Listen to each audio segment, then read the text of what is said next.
Hello, everybody, and welcome to the very first live State of America podcast. I'm Seth Miller. I'm going to be producing and kind of co-hosting today's podcast.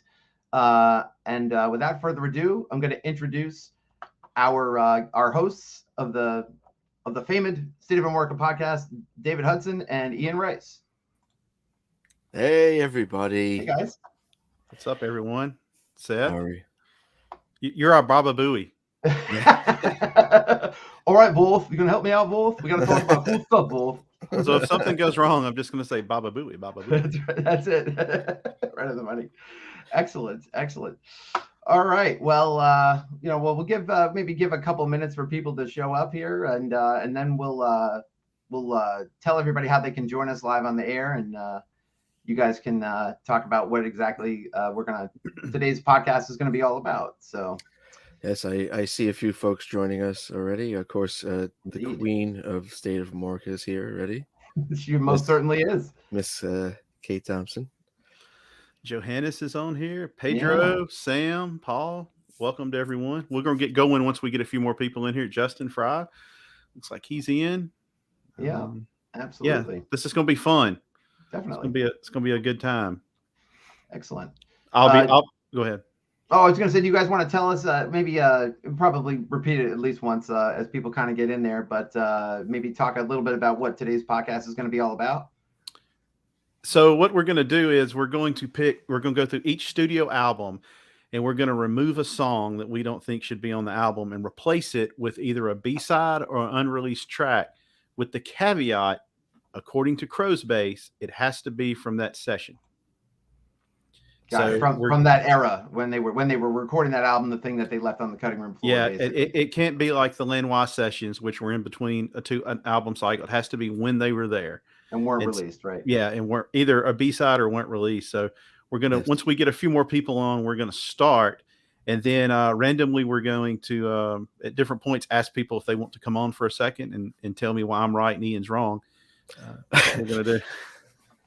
Very good. Well, what I'm going to do right now is I'm going to throw on this this banner here that we'll leave on for a while here about how people can join us, and I'm going to throw a link in here over on YouTube and Facebook. And David, I think you can hit the button on that Twitter there. Did. So if anybody's watching us on Twitter, how to join us here. So I think you may need to do it from a PC. You can try it from a phone. We can't guarantee what the results will be like, but. Here goes. There we are. All right, and there's the link. So yeah, it looks like that link should be there now on Facebook and on YouTube. So yeah, by all means, please have folks join us. Let's see here. Sorry, that's my phone. Amateur hour here. Yeah, isn't it? For goodness sakes. Already a big shocker. Jason Johannes is ready, and he's ready to go. He's all lined up. Should we bring him on? Let's see. Joe Intervello. Hey, how's it going? You want to bring Jason Johannes on for a second? Sure. All right, Jason, you're up. Cheers, fellas. Oh, Jason. He's a face guy. He's a face with his guy. drink already needling Mr. Seth Miller. I see him. I am cheering. Well, I'm cheering you guys for your first live broadcast. And for Seth Miller's continue excellent at producing your show tonight. He's our Baba Booey. Yeah. He's your he'll probably mess up as much as Baba Booey, but I am super excited, you guys, to have you do this Facebook or your live podcast tonight, see what you're going to talk about and what kind of songs we can take off and add in. All right, Jason, if you had to predict who's going to have the better list, me or Ian? You know, I love Ian's voice. Ian's voice is the soundtrack of my life. But David, you and I typically agree on song selection. Yes. Yeah. So, and you're embarrassing me with that talk, Jason. But I'm not going to stop you. Okay? You're either going to narrate my funeral or my next wedding, one or the other. Maybe it may be both the same time. Never know. Well, let's see. Secondhand Suspects is on. How's it going? I like that name. Let's see. We're going to give just a few more minutes, and then we're going to get started. What you drinking tonight, Mr. Johannes? I am drinking Maker's Mark 46 because I am 46 years old, and my wife got me that for my birthday. Nice. That's nice, man. Is that an old fashioned you got going there? No, it's just a little bit on the rocks. I think the color with the Yeah. camera and everything. I haven't had a drink in a month, and I'm only drinking to celebrate you guys. Oh, I hear you. Don't blame us for the alcoholism. Yeah. I don't have a problem, guys. I don't have a problem. For those of you that are already on, next week we are going to release a podcast that is one of the best interviews I think we've ever done. Don't you, Ian? Oh, absolutely. It's we spoke to Miss Lala Sloatman, who, for those who don't know, was an actress at one time, still is, but also was married, had a relationship with, and was married to Chris Robinson during like the classic lineup Black Crowes years. So some interesting tales to tell, and a very sweet person. Had about an hour plus chat with her, and she's absolutely very cool. And I think I know she's going to come on again based on what she told us. So yeah, that's going to be fun. We're going to have that out hopefully Monday, and I think you all are going to enjoy it. There's some really funny stuff in there. What you say? When did they get married?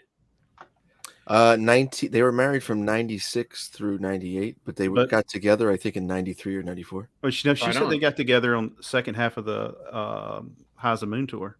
Oh yeah, that's right. So 92 then. Yeah. I just read that Ryder Robinson is dating the son of Judd Apatow, or the daughter of Judd Apatow. Interesting. So all this entertainment is royalty, man. That's how it all goes. It is, man. It's all together. And for those that don't know, Frank Zappa is her uncle, and she pretty much lived with him big part of her life. Spoiler alert. Yeah. Spoiler alert, Yeah. So, all right, hey, we have a couple people waiting. Just wanted to, I don't know I think it seems like we got a pretty good number of people in our various channels. Maybe you guys could just quickly re-explain what tonight's topic is. Okay. And then you tell me who you want to have come on first, and we'll bring them on. All right. So what we're going to do is we're going to go through every album and remove one song and put a song that we think would be good to replace it. But it has to be either a B-side or an unreleased track from that session, according to Crow's Base. So, but we're going to let Boa be the expert here on what was recorded when. So, like the Lanois sessions can't go on there because they were in between Southern Harmony and Amorc. It has to be during the actual sessions. So, yeah, we're looking forward to this. It's going to be fun. You want to get started, Ian? Absolutely. All right, Seth, I think we'll bring somebody on after we do Shake Your Moneymaker. How's that sound? Bye, Mr. Johannes. See you guys. Good luck. We'll see you later. Thank you, Jason. Sounds like a plan. All right, Ian, here we go. All right. So Shake Your Moneymaker, album that sold 5 million copies in its debut. I think even the casual person on the street can name at least 4 songs on there, and most of them probably have heard Seeing Things. It was a huge deal. It was kind of akin to Guns N' Roses' Appetite for Destruction in that it was kind of broke up the monotony of hair metal and just some of the cheesy pop music that was going on. I have fond memories of getting it and listening to it. And like I was telling you the other night, I never in my dreams when I was listening to that in 1990 that I would get to know some of the people on that album, which is actually pretty cool. What are your initial thoughts on it, Ian? I know we did a under review episode way back, but just real quick, your thoughts on the album as a whole. It is a solid rock album. To me, it's the Black Crowes, very embryonic. It's not an album I rush back to all the time, but when I do listen to it, I do very much enjoy it. It's just what followed after it really captures my attention a bit more. But if you don't have Shake Your Moneymaker, you don't have anything else. So it is very important in the history of the Black Crowes. Yeah, I think it's like you said. I think it's a solid rock album. It's probably my 4th or 5th favorite in the catalog, but it's not bad by any stretch of the imagination. So, all right, Ian, this one was not hard for me.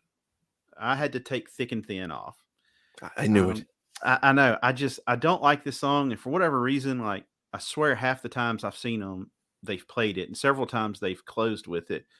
I understand why the band probably enjoys playing it. It's very fast, kind of up tempo. It's got almost like a late 1950s feel to it, like some of the stuff you would hear on the radio back then, I guess. but the lyrics do nothing for me. I think the coolest part about it is that's what Steve crashing his car beforehand on it. Yes. But other than that, it's one that I'm not a fan of. So with that said, what I would replace it with is Waiting Guilty, which I think is one of their better B-sides. I think it's probably it's for sure for me the best B-side of that of those sessions. Obviously the live presentation of it is different. A lot of times it's stretched out at the beginning, and which is really cool. I love the way they come in on it, especially like some of those 05, 06 shows when they close with it, open with it, it could go anywhere in the set list. But that really is a great song. The live version to me is always better than the studio version. The studio version though is good. It's much shorter, but I was really happy to get it on a single a couple of years ago, and really enjoy listening to it. So I'm gonna have to take Thick and Thin off and gonna have to throw Waiting Guilty on there, and then I think you've got a even better album. Now I'm gonna say that we align with the replacement track, because I agree wholeheartedly on Waiting Guilty. That's the first of many head scratchers to me with the Black Crowes as to how that didn't make the actual record. And I do agree also. I do love the stretched out intro version that you would see 05, 06 and beyond.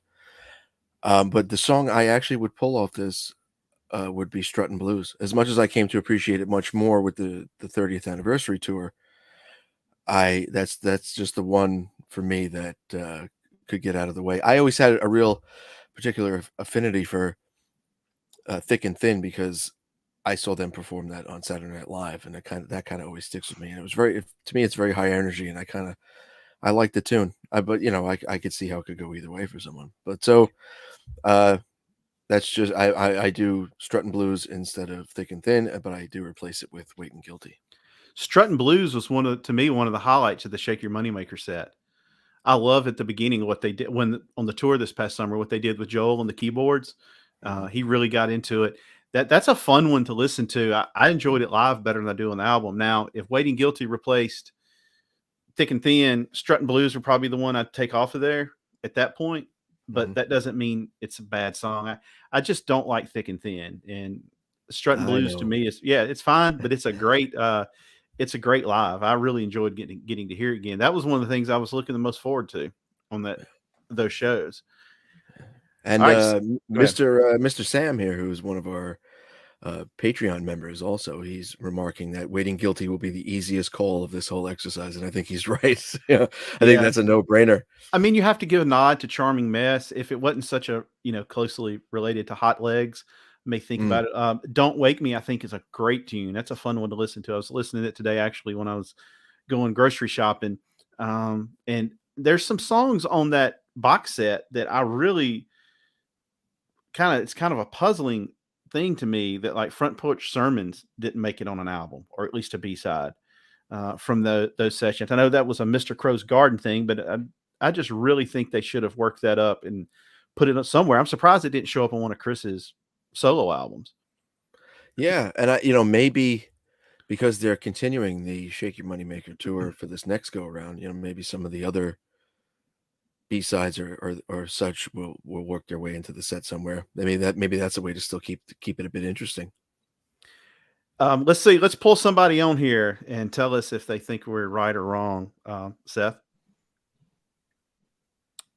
who do we have here? What's up, guys? Hey, how are you? Who is this? I'm well, sir. This is Tony. Tony, I'm a Patreon member and longtime listener from the very beginning. Nice to meet you. Hey, usually you see me as Secondhand Suspects, which is a long, drawn-out story that nobody needs to understand. But I agree wholeheartedly with the song, and I lean more towards where Ian is with it. I enjoy Thick and Thin when it's placed in the right part of a set. It just picks up the energy of the show really quick, and then it's gone. Yeah. But it does pick up the energy of the show. And Struttin' Blues, just the only time I ever really enjoyed it, like you were saying in those 05, 06 shows, is when they mixed it in a jam somewhere, and even later on down the road is really the only time I ever really heard it. It's one of those that I would probably skip on the album, on the CD, or back in the day when it was on a tape, you just started rewinding at that point. You know? Let me ask you this, Tony. If you went to a Black Crow show and they only did one song as an encore and it was Thick and Thin, would you be disappointed? Yes, but I would also be disappointed, and I have been disappointed when they do She Talks to Angels as a encore. And you know what I mean? It's just that's not something that I would put as an encore at all. It's got to be in the middle of the show, just to pick up the energy. It's in the middle of the shows for me. That's where that belongs. Now, David, not at the end, not at the beginning. David, don't be trying to taint the fact that Tony's agreeing with me here. I see what you're doing. You're trying I'm not. It's 1-0 for Ian. That's okay. Like LL Cool J said, don't call it a comeback. The tide will turn. The tide will turn. Yes. Hey, Tony, thank you for being on Patreon. We hope you're enjoying it. We're just getting going with that. We've got 3 things in the can we're going to release in the next week or so. So cool. Yeah, I really enjoyed the show. It's been fun to just to listen to you guys and bring the people on. It's been a good time for the podcast. I really enjoy it. Well, thank you so much for being on it. It's nice. It's nice to put a name to the face. Yeah. You guys, we'll check back in with you later. Okay. Thanks. Thanks, Tony. Seth, you want to pull one more person up? Yeah, we have somebody named Adam and somebody named Kim, but it looks like their stuff is turned off. So I don't know if well, I'm gonna try Kim here and see if Kim turns it. Oh, Kim, all right. Kim won the race. Here she comes. Okay. Hi there. Yeah. Hey, I didn't think I would actually get on the show. I was just trying to see what y'all had to say. How are you? Oh, welcome. Good. Ian, we played message tag for a while about the summer shows. Yes. And it never happened. But that's I know. okay. That's it will. okay. You will be back. And not just here. That's awesome. That's great. So do I just get to ask a question? Well, who do you think got it right? Removing Thick and Thin or Strutting Blues? I would remove Strutting Blues. Thank you. That's 2. I'm down. It's You're 2-0. down. You're not out, but you're down, my what friend. What do you not like about Strutting Blues? It's not that I don't like it. I just like Thick and Thin better. There's something it just gets me going more. I don't know. If it was your call, would you remove something completely different? Like from the whole show or just from the encores? From Shake Your Moneymaker. Yeah, from the record itself. It's a real Sophie's choice, isn't it, Kim?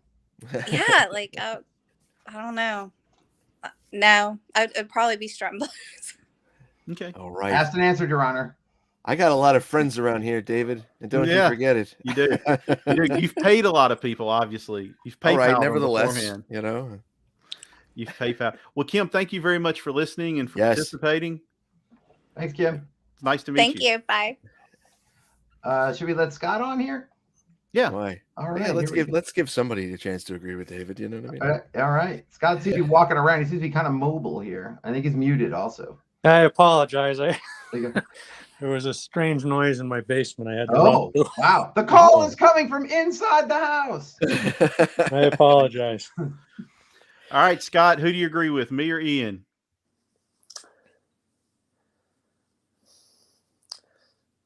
I kind of like Strutting Blues. I think I'd keep that going. Oh. 2-1. The check's in the mail, Scott. Yeah, I kind of always like it. Was there another song you would like to remove?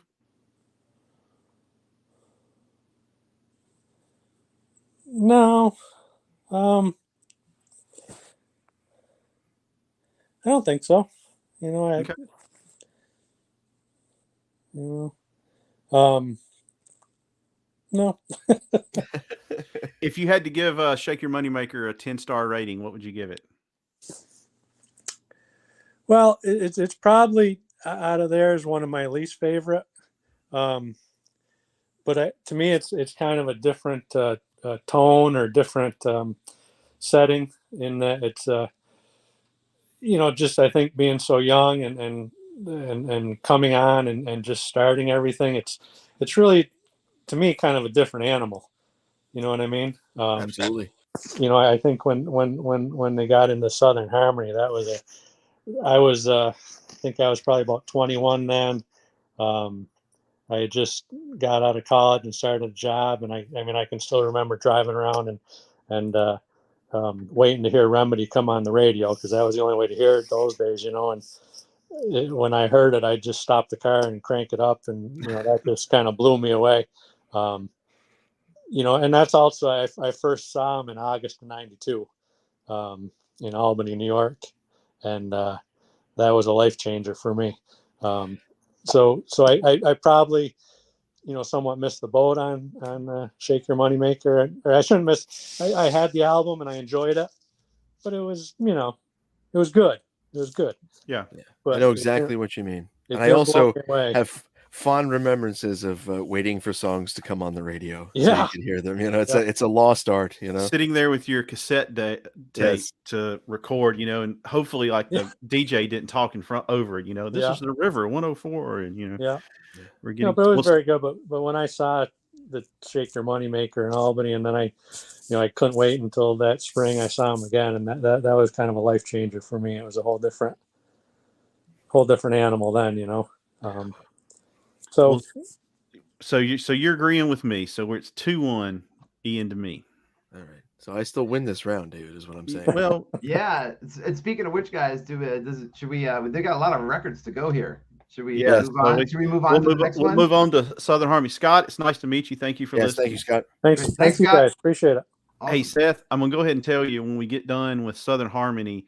Hey, Jeff Morton, how are you, buddy? Have Kate Thompson queued up. Oh yeah, she's not currently like in queue, but we hope that Kate will join us. I think how about maybe just a couple comments maybe before we move into Southern Harmony. I just want to make sure we like, at least for the people that can't join us live anyway, right? So look like yeah, Danny Renee said that Wait and Guilty was one of her favorite live openers, and Yes. why wouldn't it be, right? I think that was the opener on Mark's last show, wasn't it? Oh yeah, yeah, I believe so. wow. That's Yes, pretty it cool. was. As a matter of fact, you're correct in saying that. Like in 06? Yeah. Yeah, Wow. yeah, at Red Rocks. No kidding. Devin Schaefer threw out Love Don't Wake Me. You guys have anything to say about that? I like the song. I think it's fun. Yeah. And hi, Devin, because it's nice to see you here, because you've been a long-time supporter of us. So lovely to have you here. Excellent. And Sam Soupy also, and Magpie Salute. My opinion, not that this is not about me tonight, but my opinion is Magpie Salute slayed everything. Why should Don't Wake Me be I saw different? that played with Magpie, and Rich said it's the first time it's been played in like almost 30 years. That sounds, yeah. There were a number of things that happened during the Magpie run that fit that description for sure. Yeah, I got a Miserable in the same vein. They hadn't played it in about 30 years. Yeah. Yeah, I like that song. Well, Ian, you ready for Southern Harmony? Yes, let's move on to the sophomore album, Southern Harmony, David. And Sam Soupy, this might be a little more controversial. Confirming that it was, in fact, Red Rocks 06, the last. We're just getting a little confirmation since we don't have Uncle Gleason, the professor of all things crows, with us here. He's got a gig tonight, unfortunately, couldn't join us. But all right, let's get into some Southern Harmony musical companion. I bet you Jason Johannes has something to say about this. He's been patiently waiting in here to get back on. I think maybe you guys start and then we'll bring Jason on. Okay. All right. Cool. All right. So Southern Harmony musical companion debuts at #1, I believe, in May of 1992, if I remember correctly. Yes. I got it on the day that it came out. I really liked it, and it was different. Remedy was the lead single. Remedy would not fit on Shake Your Moneymaker. There's more layers to Southern Harmony than there was on, because obviously you have Ed Hart. Not that Chuck Leavell wasn't good on Shake Your Moneymaker, but he wasn't used prominently on it like he was Southern Harmony. So it's my favorite album of all time by far. This one was a tough one, but I'm pulling Bad Luck Blue Eyes Goodbye off of it. And David, I think you just lost a lot of friends. I'm sorry, but I have to object. I'm going to go in. All right, let me explain it. I don't think it's a bad song. I just think it's the weakest song on the album. I actually like Time Will Tell. And I think Time Will Tell is great because if you remember the cassette days, it was Hotel Illness, Black Moon Creeping, No Speak, No Slave, My Morning Song. All of those songs are heavy, heavy, heavy. And you needed something to send you off a little bit light. And so I don't mind Time to Tell. I like the original version of Time to Tell. But anyway, Bad Luck. I know I'm pissing people off. Bad Luck, Blue Eyes Goodbye. It to me is the weakest one on there. It's because I don't like the chorus because it's over and over again. They do the chorus too much. But so David, I just have to interject and say how incensed Kate Thompson is with you in the comments section right now. No. And I think I just quickly shot to #1 in her book. So, no matter what I say, and I'm gonna have to see her next week. So maybe she might kick me or something. All right. So when you go through the B-sides on that, kind of have to go with Darling of the Underground Press. I think that's a neat tune that would get played every now and then. I think it's cool, tells a cool story, and it was definitely different than Shake Your Moneymaker. So I'm gonna slot it in the exact same spot that Bad Luck Blue Eyes Goodbye was on. Man, it's like I've insulted people's children. I just laughed very hard at Sean Hillman saying, "Is it weird if we mute one of the hosts?" So anyway, I'm going to stand by my conviction. Ian, what's your pick? Well, I mean, I've mentioned this in the past before for anybody who's been listening to me over the course of this podcast. I've thrown this out there once or twice, but really, and it has nothing to, I think Time Will Tell is a fantastic cover. And the only reason why I choose that one to remove from the record is because I would prefer the record to be entirely original material. And I think Darling of the Underground Press fits really well right at the tail end of the album like that. So I agree with you in terms of the song that would be the replacement, but Time Will Tell would be the one I would take off. All right. It looks like Kate is screaming to come on. So she's about to probably curse me out. Yeah, she's not ready yet, but we do have some people queued up. Okay. So, did we get Ian's choice? Am I yes. Is he paying attention to all the other people? Sorry. Yes. No, we're good, Seth. Thank you for paying attention to me. All right. So David says to remove Bad Luck Blue Eyes Goodbye, which is blasphemy. And Ian, you say Time Will Tell. Time Will Tell. Right. Gotcha. Yeah. Gotcha. All right. Well, all right. We're going to give Jason a minute, and then we're going to get some new folks on here. How's that? Okay. Absolutely. All right.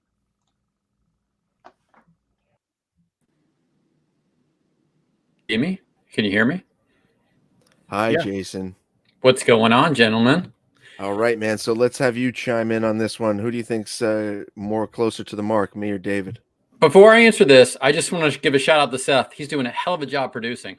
Baba Booey. Baba Booey. Flattery All will right. get you nowhere, Jason Johanna. Yeah, that's right. You owe me a beer in Nashville next week. Flattery gets you everywhere with Seth Miller, okay? Just This, so you know. guys, we've spoken many times on your podcast, on my podcast, and David, I always lean you with the Crows music and the choices, but Ian, tonight I'm going, man, Time Will Tell. It's a cover. See ya. Jason, this is why I've always liked you. Okay? I'm with you. I think it should be original. I like Bad Luck, Blue Eyes Goodbye, Time Will Tell. Time Will Tell is very slow, and it kind of brings down the rock into that album. So bring on Darling of the Underground Press. I think, honestly, Time Will Tell was almost better suited as a B-side because it is a very good cover, a little more mellow. It to me, it seems like something you would find on the back end of a single or something like that, I just don't like when a rockin' album ends really kind of slow, and that kind of kills it for me. All right, Jason. David, I'll buy you a bourbon in Nashville to make up for it, man. Jason, what are you replacing it with? Did we Darling of the Underground Press? Yeah. Okay, right. That's right. Okay, I agree on the replacement for both the guys. All right. Very good. All right. Thanks, Jason. All right. How about we bring on, I think we got Gary over here. Okay. Get him over here and get me. Hi, this is Tom. Hey, what's up, Hi, Tom? How are you? What's happening, man?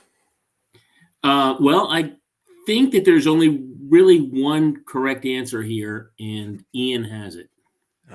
See, man, it's like I burned an American flag or something. I know. See, All my secret friends and supporters come out of the woodwork tonight, David. Although the Bob Dylan "Everybody Must Get Stoned" Rainy Day Women's song is pretty good too.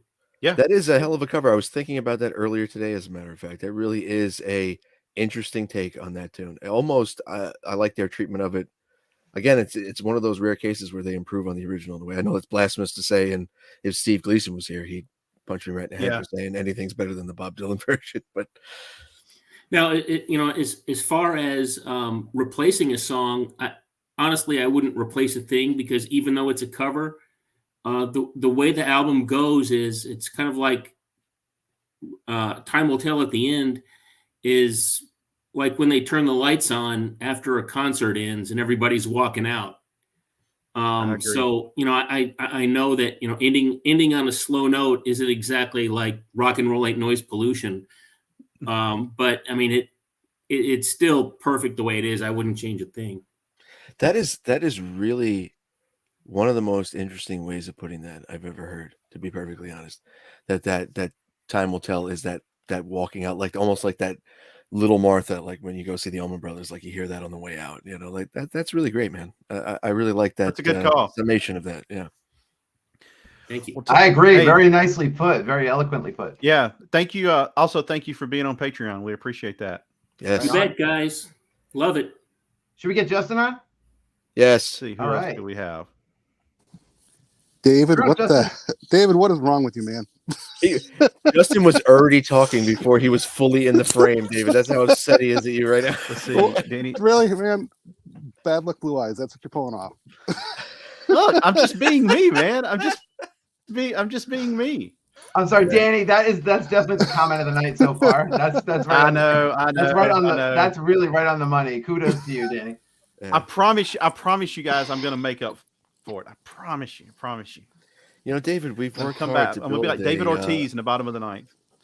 You see, I like the mellow end. Take off "Time Will Tell," put "Darling" on there. You still got the mellow end, and yeah. I'm not stop. gonna argue against that. Darling of the Underground Press is in a mellow vibe as well, but yeah, I don't know. That's just. I always said I been my liked opinion. I said I liked the song. David, I we all mean, still love you. Nobody's attacking. That sound you hear is David backpedaling. You stick to your guns, because that's the wonderful thing about you, David. You're not afraid to be you. So, All right, so yeah. I'm like the 0.00001% here, so I give up the fight on it. All I right. concede this round to you, Ian. Yes, well, you might have to. Otherwise, there's going to be people with torches outside your door. It's I lightning. know. I knew when I said it that Kate was gonna just lose it, and it looks like she is losing it on me in the chat. She's gonna kill me in Nashville next week. If her camera starts working, this is going to turn into one hell of a show. Yeah. Take your ass is mine.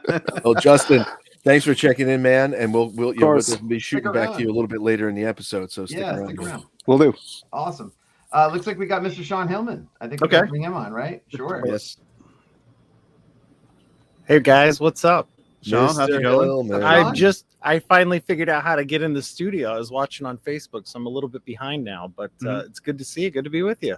Yeah, Look at thanks you, for coming Mr. on. Pro Studio. I know. Every time I check in with you, Sean, you have more equipment in your studio. I have this habit where I just buy new things every week because I want to be more like you guys. So, having fun said with nobody We get that a ever. lot. Oh, Sean- you were talking about David and Ian. I'm sorry. That's my Sean, bad. so go ahead and tell me how bad of a person I am. David, I'm struggling, man. I'm struggling. I love how much joy you guys have brought to me and sharing of this community and opening up everything to each other. But you're killing me. I'm gonna With make the- up. I promise you, I'm gonna make up for it. All right, I eagerly await. But yeah, I'm I'm with Ian on this. You got to get rid of "Time Will Tell." Magpie did a better job with it anyway, and I love "Darling of the Underground Press." So I'm right there with you guys. So I don't know how it's- many times tonight I can hear the phrase "I'm with Ian" on this one. It still hasn't gotten old. I'm gonna get a shirt printed up. People can wear it in there. The good news is we're recording it. So Yeah. you That's can true. totally use that as a drop in podcasts in the future. I do want to say I find it interesting that the choice of B-sides has overwhelmingly been with us by looking at the comments and everything, probably 80% of the people, which I find interesting. because there wasn't just a ton of them for Southern Harmony, and there wasn't a lot left over on Shake Your Moneymaker. But like when you get to the next couple of albums, there's a decent amount to choose from. So I think that's when we're going to start getting different. I do want to just quickly address a comment from Paul Hubbard. What's up with the hidden track, though? I think he's referring to Mercy Sweet Moan. Was it Mercy Sweet Moan? Yeah. That I don't know that to be a hidden track, so I'm a little confused on that one. Maybe you could shed a little bit more light on that. If you let it play all the way through, it's at the very end. At least it was on like the original release. Paul should get on with us. Yeah. Yeah, Paul, you're Paul, do you want to come on for a why, second? why don't you come on and speak live? Sean, we'll see you next week. I'm looking forward to it, guys. I can't wait. Thank you It's for gonna be having me on. so fun. We'll be checking back with you. You know that. Right on. Yeah, stick around, Sean. Sound- Hey, before we move on, I promise I'm not going to do this again, but can I'd like to chime in with my Okay. on this one. Yeah, I'll switch from producer to guest for a second. I would also take off Time Will Tell again for all the reasons that have been stated. Nothing wrong with the track, but if we got to pick one, that's the one.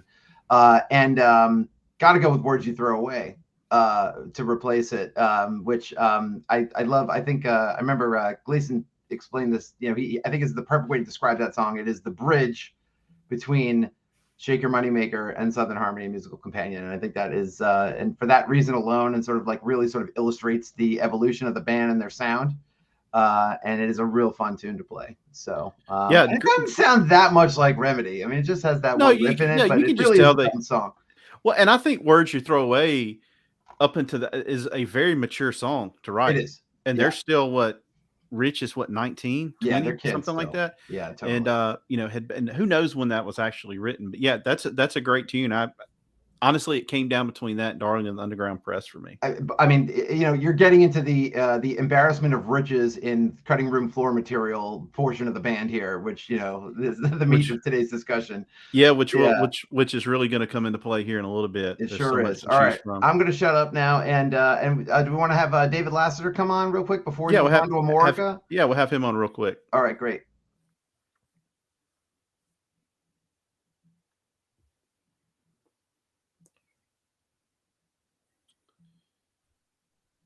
David, you there? Hey, David. I am now. Hey, how are you guys? We're good. We're good. So Can you hear me? I'm a terrible I'm a terrible person for picking Bad Luck Blue Eyes Goodbye. So go ahead and just beat me while I'm down. I have to admit, when I kind of agreed with it. I've had my vote swayed a little bit, so my apologies. But I think I'm to the point now where I'm ready to replace Time Will Tell. But I would replace it with another cover, and that would be the 99 Pounds cover, the Humble Pie cover that was on the Showed Off edition of Southern Harmony. I'm a huge Humble Pie fan, and they nail it. Yeah, certainly do. Yeah, that's a good one. I'd kind of forgotten about that. Yeah, that one kind of slips my mind too. Yeah, that was the bonus track on the Show Enough box set, right? Yes. Yeah. Just to hear Mark wail it out, that outro solo is just hair stand. I said I'm a big Humble Pie fan, so when I heard that, I was like, oh my God, you got to be kidding me! Where's this been hiding? Very cool. Very cool. Well, David, you're right on the money. Thank you for listening. Thank you for being on Patreon. We appreciate you. Yeah, thanks, David. All right, we got a couple more folks. Do we want to move on to Amorica, guys? Is there any way to get Kate on? She's not in the studio yet, unfortunately. I can't get her on, but I have no doubt that before the evening is over, she'll be. Yeah, let's throw one more person on before we go to Amorica. Here's what I'd like. Here's a little rule of thumb I'd like. Whenever she gets into the backstage area, just let her loose, okay? let her in here. the moment she appears, yes, immediately put her on. You got it. All right, cool. All right, looks like Paul's ready to go. Let's get Paul on. Hey, Paul. Hey, Paul. Hey, guys. How you doing? Happy Saturday, man. You as well. Thanks for joining us, man. Yeah, sure. I've been there from day one. We appreciate you. Very Yeah, much day so. one, man. Love it. Love it.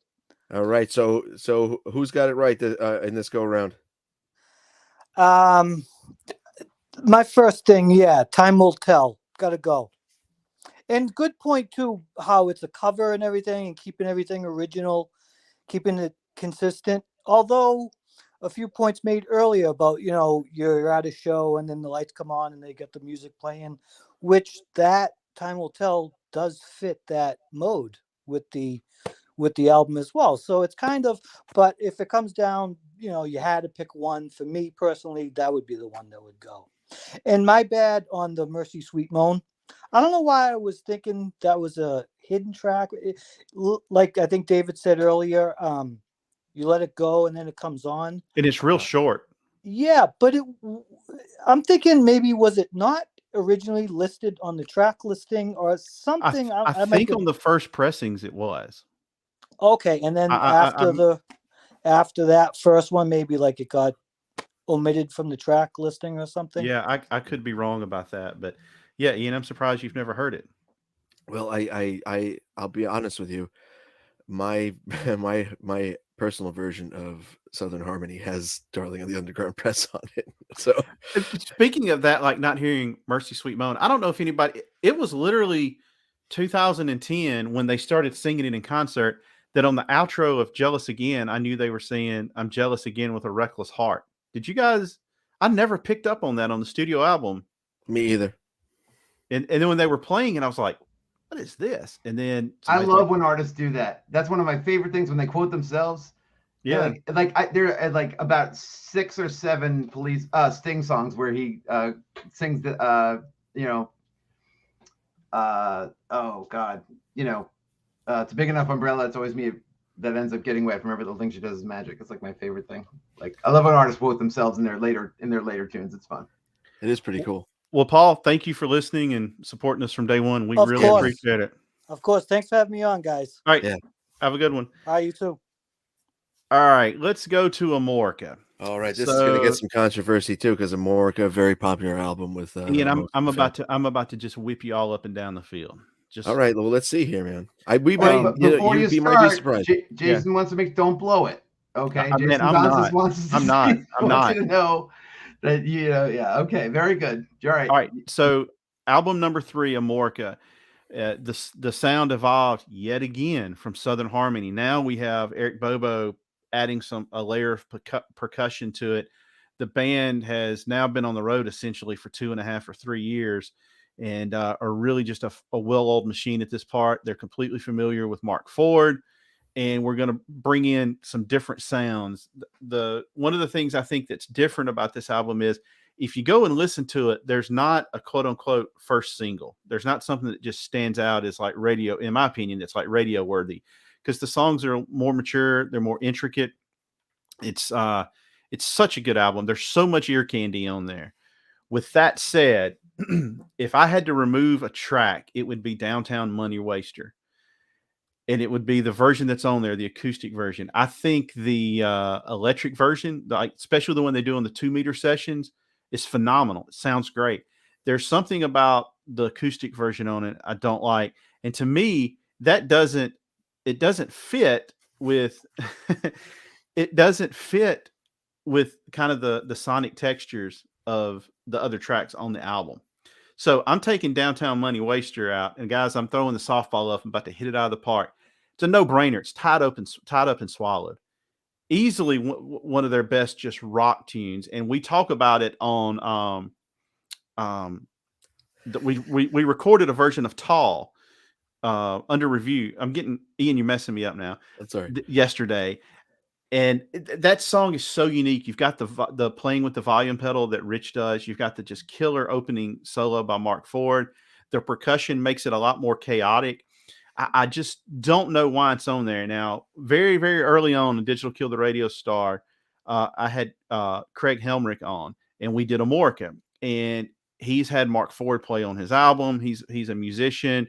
But he said he just thought thematically it didn't really fit with the album, and that's why it didn't get put on there, which is actually a pretty good, a pretty good view of it. But I love this song, and I've never gotten to see it play live, and that makes me very angry. But this one was an absolute no-brainer. Now there were a lot of songs to choose from. You had the carryover from the Tall sessions, so there were a lot of songs to choose from. But to me, I didn't even have to give it a second thought. It was Tied Up and Swallowed.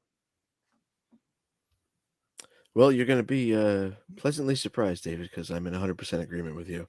As much as I like Downtown Money Waster in both incarnations, I feel it's the one song that sticks out in the running order, maybe more so than some of the others. And I really feel like Tied Up and Swallowed should be in there. Now, that being said, Miss Danny did make a remark in the comments that we shouldn't remove anything, but still add Tied Up and Swallowed. And that's a very valid point too. But for the purposes of what we're doing this evening, it's going to have to be Downtown Money Waster for me. And I've got to say, Danny, if you weren't here in the beginning, our next podcast, you'll find out who that song was written about. Ooh. Yes. A little teaser. So I just want a quick production note, guys. Trying to make room. We can only have a maximum of 10 people in the studio, including people who are kind of waiting backstage. So if I kick you off, it's only because I'm trying to make some room for people who haven't been on yet. So apologies, but you can keep trying if I had to boot you. So, but let's all right, Ian. So you would take off Downtown Money Waster, and what would you put on? Tied Up and Swallowed. Okay. So we are 100% in agreement. See, I don't get to make up any ground. You know, I'm sorry, but I love the way Seth, I love your thinking on this one, David. Yeah, David. Is Pedro in the queue? He's not. Okay. But I can try and make room for him. Let's pull somebody else in. Yeah, okay. We got Daniel Campbell. How about that? He hasn't been on yet. Yeah, all right. Yeah. Here we go. Hey, Daniel. Hey, Daniel. Hey guys, what's up? I like your wall behind you. Oh, thanks. This is one of my pandemic projects to build posters and shows that I've been doing over the years. So, what do you think about our picks on Amorica? Yeah, I made a comment. This is the hardest one to take off of, honestly. And I'll probably, make sense as well when I say what off was bad. I remember seeing Tied Up and Swallowed as I think it was an Australian bonus track way back in the day, and I've loved that song ever since. And I don't know if you remember, but I was the one that did your dream set list way back. Oh yeah, in the beginning, and this was one of the ones that I had to put on there, and this is probably one of my favorite Rose songs. Danny, your audio is a little choppy. I don't know. I'm thinking maybe I don't know if you can jump back on a different device. I don't know. It was like I said, it was hard to pick something to take. Oh wow! I didn't do that. That just happened. You didn't. Sorry. Yeah, I hope that Daniel will come back. Sorry about that. I had a feeling that his connection was going to flake out. Unfortunately, I hope he'll come back on. Yes. Boy, we got a whole bunch of comments here. Feathers. Yeah. Feathers was. I believe it was it may have been on the Amorica sessions as well. Hey Pedro, but yeah, I love Feathers, and I think it's kind of like the holy grail, honestly, of those tall sessions. But there's just something about Tied Up and Swallowed I think would fit on it. Honestly, I think Feathers thematically fits more with Three Snakes than it does Amorica. Yeah, the tone of it does. That's true for sure. Let's see, we got somebody else to throw on. Yeah. Yeah, I guess. Yeah. How about we'll put Tony back on real quick? Okay. All right. Donate. Yeah, I agree with both you guys that it's the only other thing I could think of that I would remove other than the Downtown Money Waster would be the P25 London, but I don't know that Tied Up and Swallowed would fit in that slot on the album, so you'd have to retrack the whole kit and caboodle at that point. If I had to pull another one, that's what it would be. And we have a podcast coming out in a couple of weeks where we break down Tall. I like the version of P25 on Tall better. It's a little funkier, just slowed down a little bit. You can kind of understand Chris a little bit more on it. I don't think the version that's on Amorica is all that great, but that's my second least favorite. If you took those off and told me I had to remove a song, I'd be in trouble. Because right. It's just it's so close to a perfect album. And in my opinion, if you take Downtown, at least the acoustic version off, and you throw Tied Up and Swallowed there, now we're getting into Southern Harmony territory. Right. And I actually got to see Tied Up and Swallowed in Philly at, I think it was Penn's Landing, and the show was Robert Randolph, Drive By Truckers, and then the Black Crowes, which was one of the most amazing shows I've been to. I completely agree. I saw them do that tour, and I was 6th row, and it was absolutely amazing. Robert Randolph, man, he played like every instrument on stage. He played Purple Haze on that pedal steel. The bass player for Robert Randolph that night was it was insanity. It was insanity. Have you ever heard the album that he did with the North Mississippi All Stars? I have not. It's got one of the guys from Martin, Medeski, and Wood on it. It's called The Word, and it's all instrumental, kind of gospel / blues with all of them playing, and it is phenomenal. Ian, have you listened to it? Oh, absolutely. Yeah, and I think which one of is it Medeski, Martin, or Wood who's on it? I would have to go back and look and see. It's John Medeski, isn't it? Maybe so. Maybe somebody in that live stream can let us know.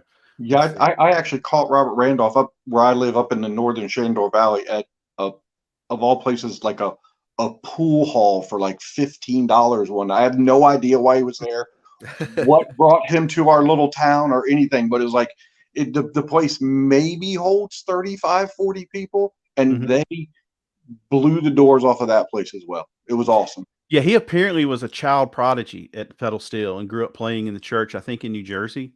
And, I mean, his career, it hasn't, in my opinion, taken the trajectory that I thought it was going to do.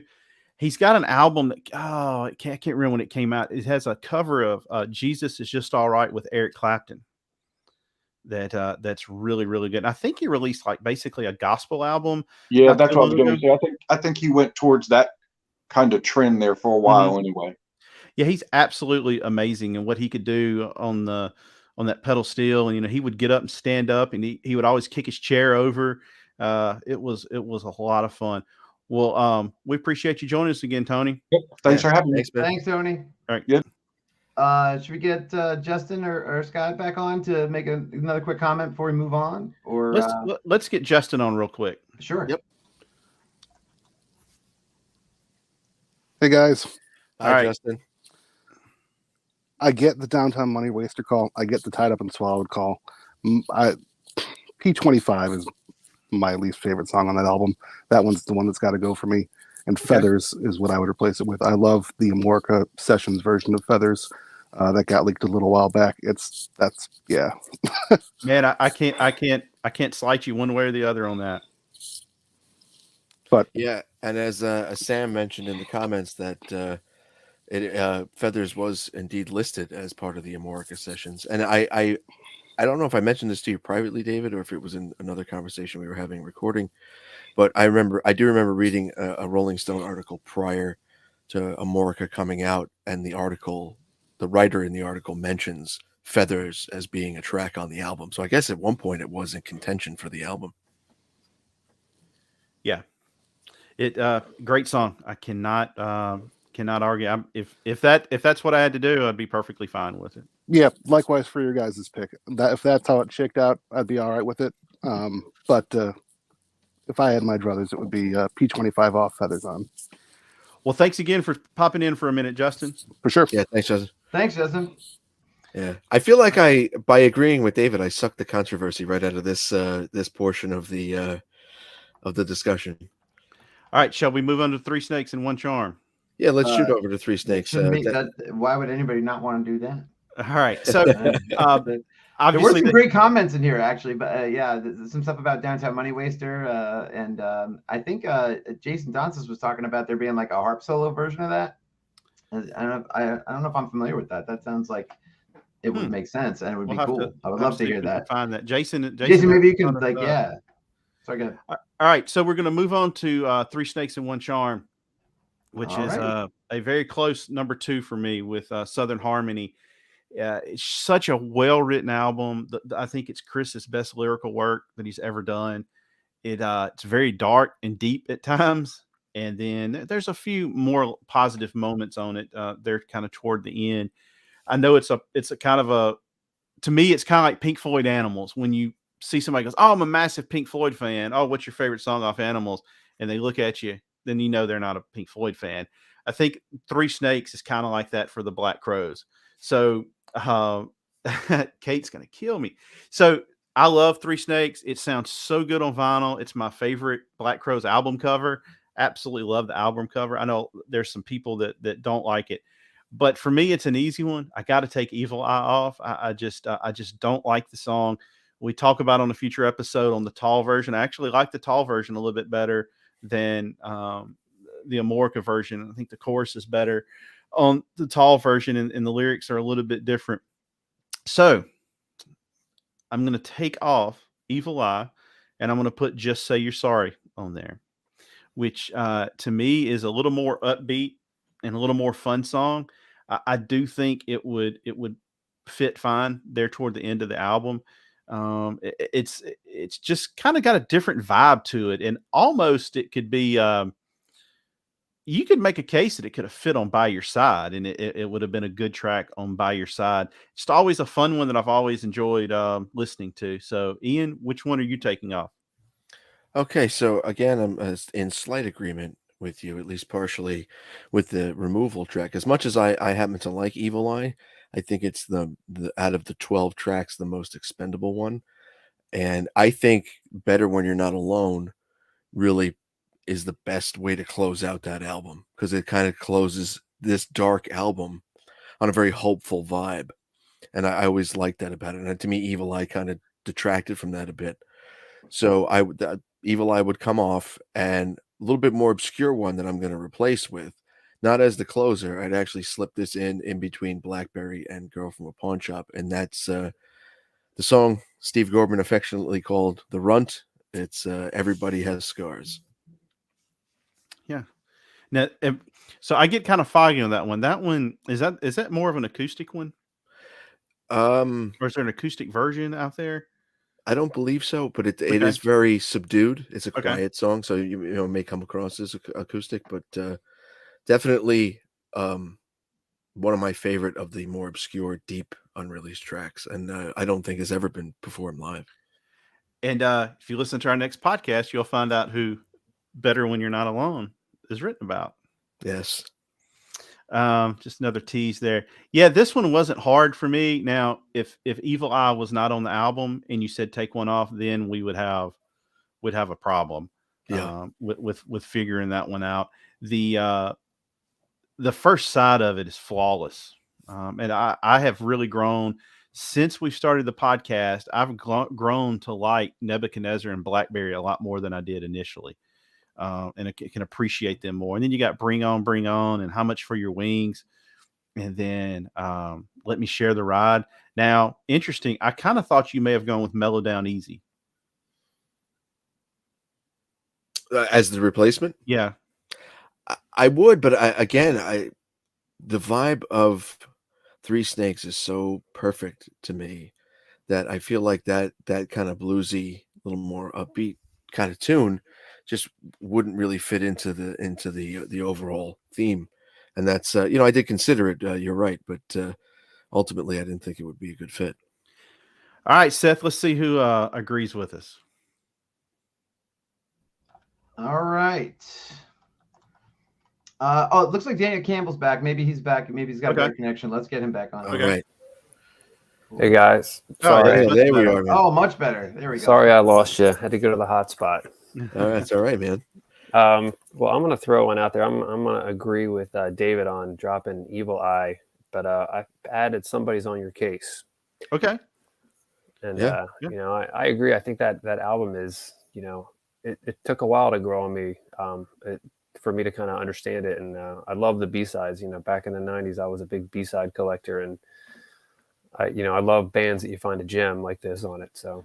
Well, and I think one of the great things about Three Snakes, and it's a grower. And to me, historically, if I go to the day an album comes out, whether it's Black Crowes or anything else, and I get it and I absolutely love it on first listen, I tend a year or two later not to appreciate as much.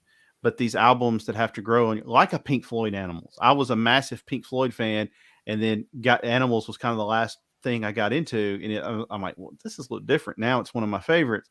Same way with Three Snakes. It really had to grow on me because it's such a stylistic departure from, how they started off, and with Shake Your Moneymaker, and obviously Amorca was kind of the bridge. But to me, like, I saw somebody on there say that how much they love Better When You're Not Alone. I agree, and I think it fits on there so well because it's different sounding. I don't know if that's a sitar or what at the beginning, and it does leave you on a little bit more of a positive note. But as Ian said when we reviewed it, and then they bring you back down to earth with Evil Eye. So we're in agreement here, all three of us, that Evil Eye should be the one that goes. Yeah, and I agree. Nebuchadnezzar was one that it really didn't grab me. But over the years, I think as my years have changed, it's grown on me, much like a lot of songs that I've gone back and listened to in my 40s as opposed to my 20s. Yeah. I think honestly, it's funny that you say that, because I think somehow in your 40s you have that, all of a sudden certain things start to grab you again and become as exciting as they were maybe in your 20s when you were first introduced to music and first getting into music. Like I know I've gotten very excited recently about some albums, and for a while there that was a little bit harder to do. So yeah. I agree with you on that. Well, Daniel, thanks for participating. You got a much better connection this time. Yes. Thanks, guys. Great. Stick around. We'll check back. Thanks for coming back. See ya. Awesome. Take care, Daniel. All right. Do you want to get Scott back on? Yeah. He's been waiting here for a bit. So what do you think, Scott? Scott, you're muted. Yeah, you're muted. Yeah. Sorry, guys. Apologize. Yeah, I agree with Evil Eye. I like Name Like Music. Yes, good, nice pick. It's it's funny. All these songs, there's any music, there's personal memories of stuff. Even some of these songs. I was at but I don't know if you know the Polish American Beach Club show they did. Yes. Which was crazy. It was walking through like a mile of woods, it felt like, and you ended up on this beach, and so they kind of debuted a lot of these songs there. I always remember that. And they did they played at the Chance in Poughkeepsie in 2005 when they were coming back, under were they under Mr. Crow's Garden or whatever. And they opened with Good Friday, but Mark's guitar wasn't working, so they kind of just kept cycling it until his guitar. So I always have memories like that. On was Chris playing the harmonica during that whole time? What's that? Was Chris playing the harmonica on Good Friday the whole time when they were doing that? Because I think it was just the drums and the intro music. I don't recall if he kept playing, because they had to, like I said, they had to keep cycling, and the roadies were running around trying to get Mark's guitar going. So it's just funny how you have certain memories about.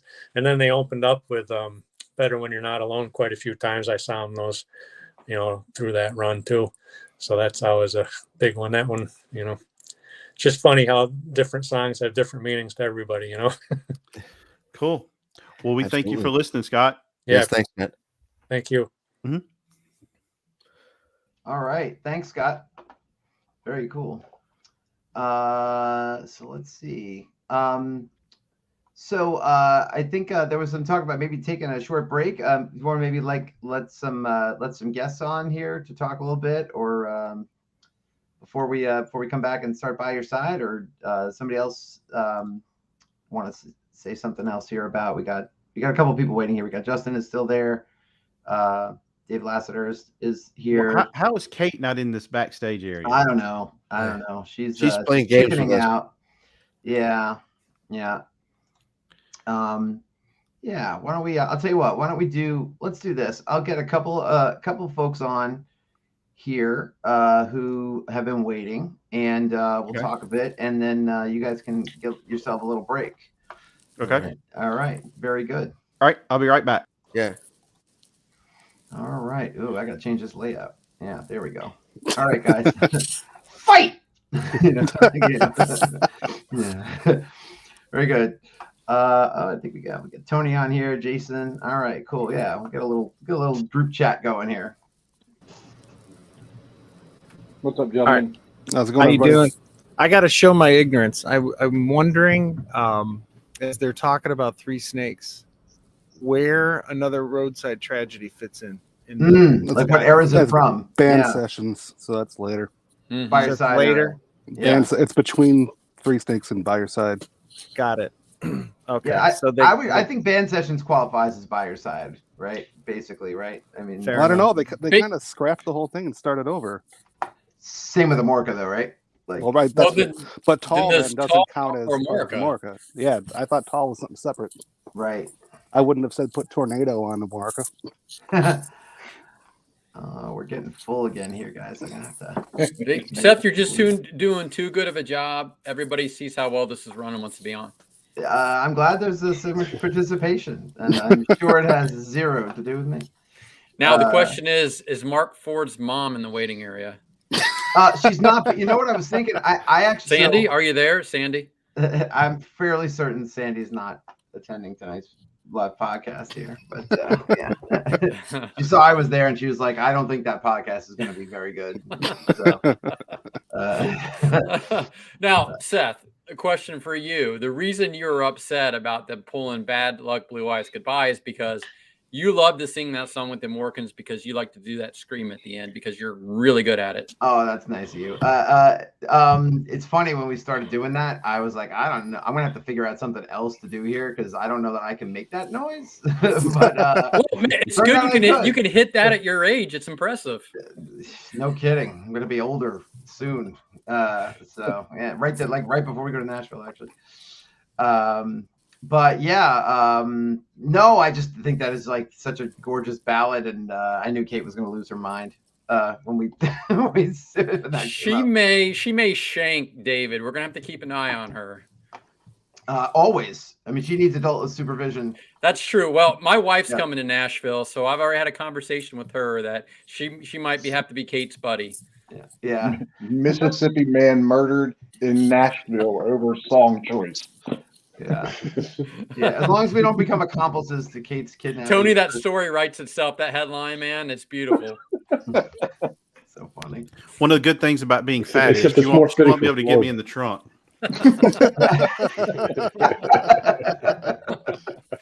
You Oh, can need an Lord. SUV or something. Yeah. Yeah, I'm looking forward to that. I think let's see, Sean will be there, Jason will be there, Seth Yep. will be there, I'll be Yeah. there. I can't wait. I'm really So- excited because I actually saw Trigger Hippie at Third and Lindsley last year. Nice. It Oh, was- that's right. That's I- right. Yeah. Jason, I hope you remember. We did I do. I did a review on your podcast. Afterwards. You absolutely Yeah. did a review on my podcast. It That's was right. great. Yeah, man, How, that's a great venue, guys. Okay. It's small and it's intimate and man, that band. I can't That's wait. it, They are 6 one of my favorite assassins. bands. They are one of my Six favorite absolute bands right now. assassins with killer songs. So good, so good. Yeah, Ed and Amber on Dry County is just like, yeah. So who's staying so good. Saturday night? Because I think my wife and I are changing our plans to stay through Saturday. It's actually spring break. My son's going to be home, so he can take care of my 16-year-old and the animal. So Jack's Hollow is playing Saturday night, guys. So I'm going to take you guys all to go see Jack's Hollow play a set. I think we're gonna have a lot of stuff to choose from. Yeah, no doubt. And I'm finding out where all the funk is because there has to be at least one night of that. Punk or funk? Funk. P or F? Funk. No, F. Yeah, F. F isn't funky. Yes. If All right. if Ian doesn't shower, I know where the funk will be. Well, I'll take Ian to go watch Jax because Jax has also been on Ian's side project podcast. She's really good. She's amazing. Watching her play guitar live is a thing of beauty. Lisa Jean, you should come with us. There are still. I'm pretty sure there's still tickets available for the show. So Yeah, we're gonna try to get a group photo with Gorman or something. yeah, he'll do that. He's the coolest guy ever. Yeah. Yeah. All right. Yeah, So- Kate's gonna be there Thursday through Sunday. I'm gonna have to watch my back the whole time. Oh, Yeah. everybody have bail money. You might Have it wanna ready. get bail money. There.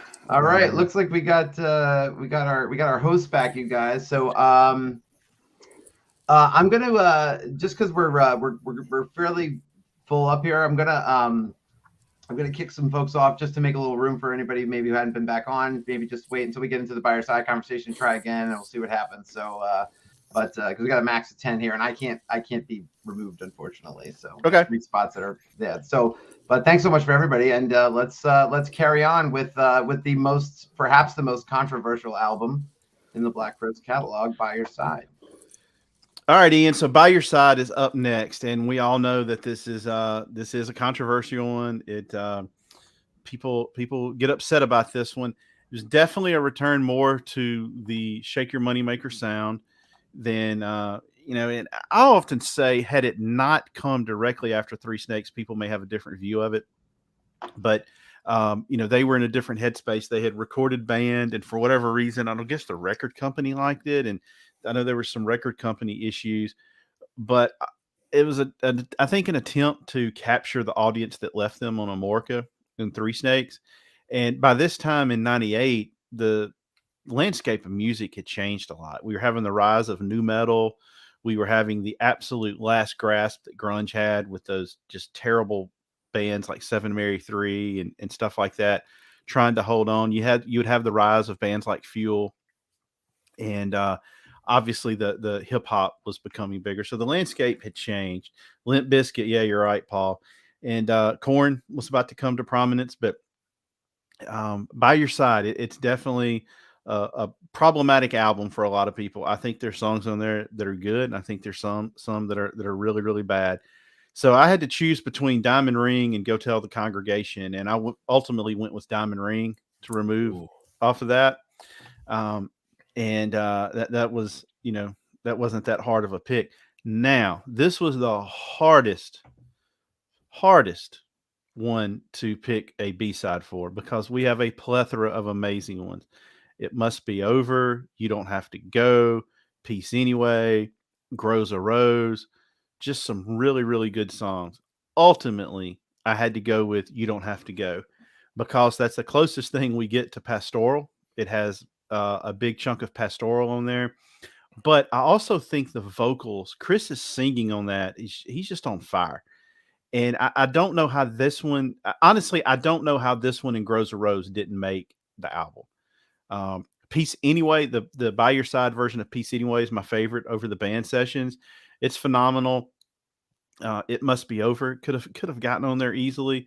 So for me, this was the toughest call of the night. And I went back, like, I had Grows a Rose until about 5 minutes before we did it. And I'm like, I've got to throw in the pastoral.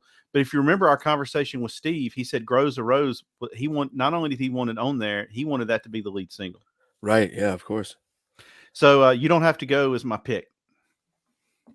Well, David, we're going to once again skirt controversy in this, because I wholeheartedly agree that Diamond Ring is the track that needs to be taken off there. Coincidentally, the track that the album was held up for to add to the album. Originally, the album was supposed to be released at the tail end of '98, and it was held to the beginning of '99 in order to put Diamond Ring on it. But that it seemed like they were doing a lot of last minute adjusting to that album over the course and trying to really get it right. And some people will say that they didn't, and some people will say that they did. But I always thought that among the plethora of B-sides that were available to choose from, that You Don't Have to Go was the right choice to put on there, because I always thought that would have made an excellent rock radio single. And I think it might have helped the trajectory of the By Your Side album that much more. It has so much melody. I could see it getting played on pop stations. I mean, it's close to a pop song, and I don't mean that as an insult. That the part that's lifted from pastoral is just really, really good. And like I said, I love Chris's singing on this. His voice was in good shape when they were recording this album, and I just think it's one of his better vocal takes. And so interesting, because you and I both are a massive fan of those B-sides. Right. And I know a lot of people on here are, and really, you got Heavy you could take off there. You got Go Faster. You've got Diamond Ring, Go Tell the Congregation, in my opinion. Peace Anyway, You Don't Have to Go, Grows a Rose, and It Must Be Over. And that is a just vastly different appreciated album. Yeah, I often wonder, if perhaps the over tinkering that they did with By Your Side ultimately hurt it rather than helped it. And I think some of those B-sides had been on there, would have been a much stronger record, and I think a much more well-received record. I definitely will always maintain that opinion. I found something out, Ian, today that I don't guess I've ever picked up on it. I have some of the B-sides on my phone. Apparently, I have a version of Grows a Rose without backing vocals. Is that right? Yeah, it's like, it's Chris goes, there's somewhere grows a rose, and the band says there grows a rose, but in this, it's just nothing. Huh. That might actually make that more interesting.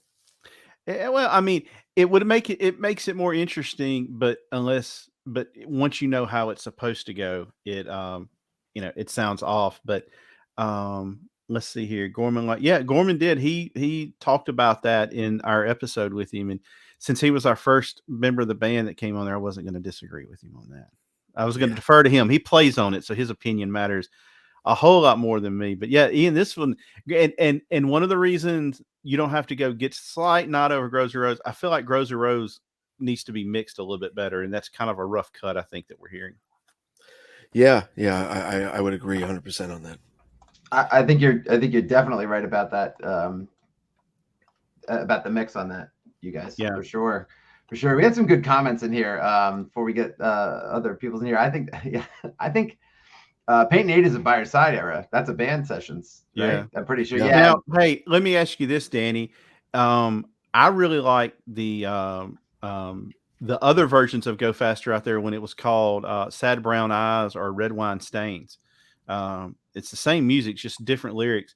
To me, just the lyrics on that they're not the best. They're not the best, but it feels so good. It's almost pain. That's pretty good. Yeah, that's not bad. That's pretty good work. Seth, you might want to do some singing and maybe on some Black Crowes songs at some point. Yeah, maybe you can make a few bucks on the weekend. Seth, what would you take? And all right, so I don't mean this in a bad way but you're much more into like soul and R&B music than like me and Ian are. How could I take that in a bad way? No. What I mean is, I could see you justifying Diamond Ring being on there because it's a little more in that vein. Oh, no, actually, I think Diamond Ring, there are 2 or 3 candidates on By Your Side that I'd be happy to drop in favor of some of these masterpieces that were left off.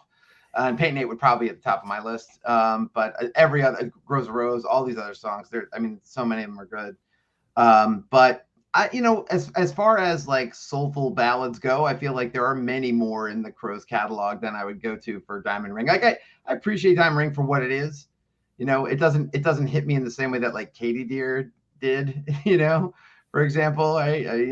There's some cheese in there, but it's like a thin layer of cheese. It's not, it's a heartfelt song. It's not a bad tune. It's Baby Swiss versus Swiss. It's not like Roquefort. It doesn't stink. Yeah. You know what I mean? Like it's all right. But yeah, I don't know, like Bad Luck Blue Eyes Goodbye, for example, different, that's a whole different animal, right? But anyway, I'm gonna put my producer hat back on here and get back here. And of course, Katie Deer is gorgeous to you, Kate Thompson. Of course it is. And I disagree. I'm sorry, Secondhand Suspects. Heavy, the groove in Heavy. The lyrics are mailed in big time. Okay, Yeah. not gonna argue that. But but the groove in Heavy. I don't know, that tune stays on the album for me because of the groove of that tune. One of the ones that people never talk about, and I know there's some people that don't like it. I actually kind of like Then She Said My Name. I like that song a lot. I like the gang vocals on it. I think it's kind of cool. 100%. Yeah. Go Faster for me is kind of the throwaway, like up tempo track on that one, and I love Go Tell the Congregation. Like, I'm hoping we're going to get around to those tunes in the Morgans. I'm going to shut up now. I know Jason Johannes is dying to be on right now. I think we got to get him on. He's a big By Your Side. He loves By Your Side. Yeah. Yes. We cannot have a By Your Side discussion without checking in with Mr. Jason Johannes.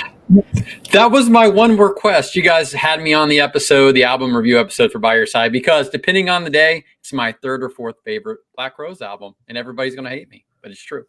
It's okay, man. You are allowed to like what you like, and we value your opinion here. You know what? I appreciate that, fellas. Real good friends. All right, you guys are half right. I think we absolutely, much to Kate's chagrin, removed Diamond Ring.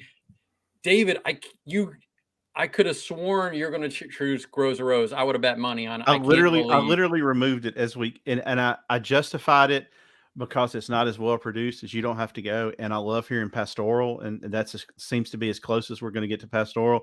All 4 of those B-sides that I mentioned, like on a given day, I could select any of them. Listen, this album might have the strongest B-sides out of any album, right? This or if you combine the Tall and the Morka sessions. Yeah, I mean, absolutely. Yeah. There's a lot to choose from, but I do agree. Diamond Ring, that goes on Chris's solo funk album that you guys have talked about that he should do. I agree. Take that, cover it, slam dunk. But for me, I'm throwing in Peace Anyway. I love that song. It's awesome. Open F. Let's go. Well, and it has a happier feel to it, and By Your Side is a happier album. And right now, we can all use a little peace anyway. Yeah, I mean, you could definitely put that in over Heavy. Yeah, Ian got it. All right, I'm going for one piece here, but I like Heavy. I think it's got a good groove. I like Go Faster because it's got a lot of it's a good 1-2 punch to start the album. Lyrically, I think you guys already said it. Not the best album for lyrics. There's a lot of sophomore kind of crap, but musically, a lot of energy. Love it. Go to Diamond Ring. You're gone. Peace Anyway. You're in. Peace out. Yes, I wholeheartedly agree with that, and I will tell you, Jason, that Peace Anyway was a very close second as the replacement song for me. But you don't have to go ultimately one out. Too many good B-sides to choose from. I know. It's just open the vault, Black Crows. Give us what we want. We have money. I don't want socks. I want all this other stuff. Listen, we were not supposed to bring up the socks again tonight. Is what. All right, fellas, that was a hat trick for me. I'm out. I'm going to listen to the rest of the show. You guys are killing it. Thanks for having me. Thanks, man. Thanks, Jason. All right. All right, Seth, anybody else want to check in with us regarding the By Your Side picks here? Yeah, I think Sean does. Pretty sure. Okay. Mr. Hillman. Jason, I think nailed it on the head. You've got to get Peace Anyway into By Your Side. I think it adds a little bit more gravitas to the album, if I can use an SAT word on a Saturday night. So I'm adding Peace Anyway. I'm taking out I'm taking out Diamond Ring, and Gorman's my guy, but I'm sorry. It's gotta go. So after reading the book, I understand why Gorman likes Diamond Ring. Yeah, absolutely. The whole thing with the wedding, that clearly touched him, Yeah. It seems to be, though, whenever you bring this kind of thing up, like it is a universal kind of thing that Diamond Ring is the sore thumb on the record, for lack of a better term. There's so many good B-sides around this time. There's so much stuff in what was it, a 2-3 year period that got thrown away for a while. Missed opportunities. So yeah, By Your Side ended up being really good. I think was it David that earlier said it would have been more well received had it not come when it did. Mm-hmm. Yes. after Amorica and Three Snakes, but so much good material out there that could have been in there. But I think, with the change in direction, with how they were managed, the people around them telling them what should go out there, what sounded good, what should be released as opposed to not, and missed opportunities. But Peace Anyway, one of my favorite all-time Crows songs. So that's the one that I add. Cool. Great song. I like the organ version better myself, but they're both great. But I like the organ. I'm a sucker for the organ. It was very good. Well, like Jason, I've been on a couple times now. You guys are killing it. I love it. I'm going to hop out of the studio and follow along the rest of the way. But thank you guys for doing this. Cool. See you next week. Thank you, sir. Right on. Right. See you in a little while. All right, David. It is time to get a little controversial here. And we're going to talk Lions. And, Lions has the distinction of being the first album that we handled a under review episode on. Because we decided to go big or go home at the beginning, in the very early days of this podcast. But I'm interested to hear your takeoff and add on this one. This is probably the most exciting of this whole experiment for me. There's 4 songs to choose from: Come On, Lickin', Ozone Mama, Young Man, Old Man. So I had to really think about it. Young Man, Old Man does, to me, have a cool vibe. At points, the lyrics are just kind of, they really hurt me. Come On, it's almost like they said, hey, guys, we need a radio-friendly single. How fast can you knock something out?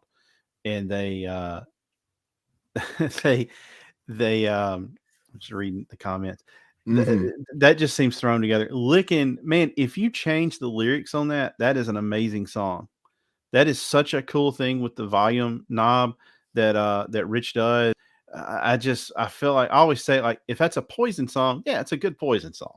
Yeah. You know, but it's not a good Black Crow song in 2001. So we'll have to take Ozone Mama off. I just don't like it.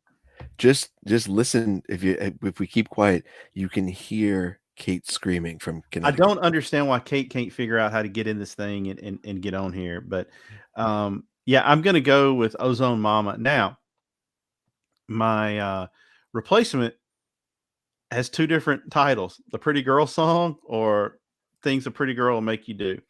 And so it's the same song. So I'm going to say the Pretty Girl song. We'll call it that. Should have been on there. It could have been a Led Zeppelin song. And you can tell all throughout this album that Rich was influenced by Jimmy Page, whether it was subconsciously or not. And man, this one to me has that Led Zeppelin vibe to it. Chris's voice is just absolutely great on it. And so I kind of wish they would have taken, you could flip a coin in those four songs. I said, take them off and I'd be fine. But Ozone Mama is my least favorite. All right, David. Well, it's getting hostile in the comment section here, but we're going to press on. I'm really going to upset a personal friend of mine, and I really don't want to do that, but I also would be removing Ozone Mama from the proceedings, but I would be throwing in the Last Time Again B-side. As much as I like the Pretty Girl song, I think that's a great pick.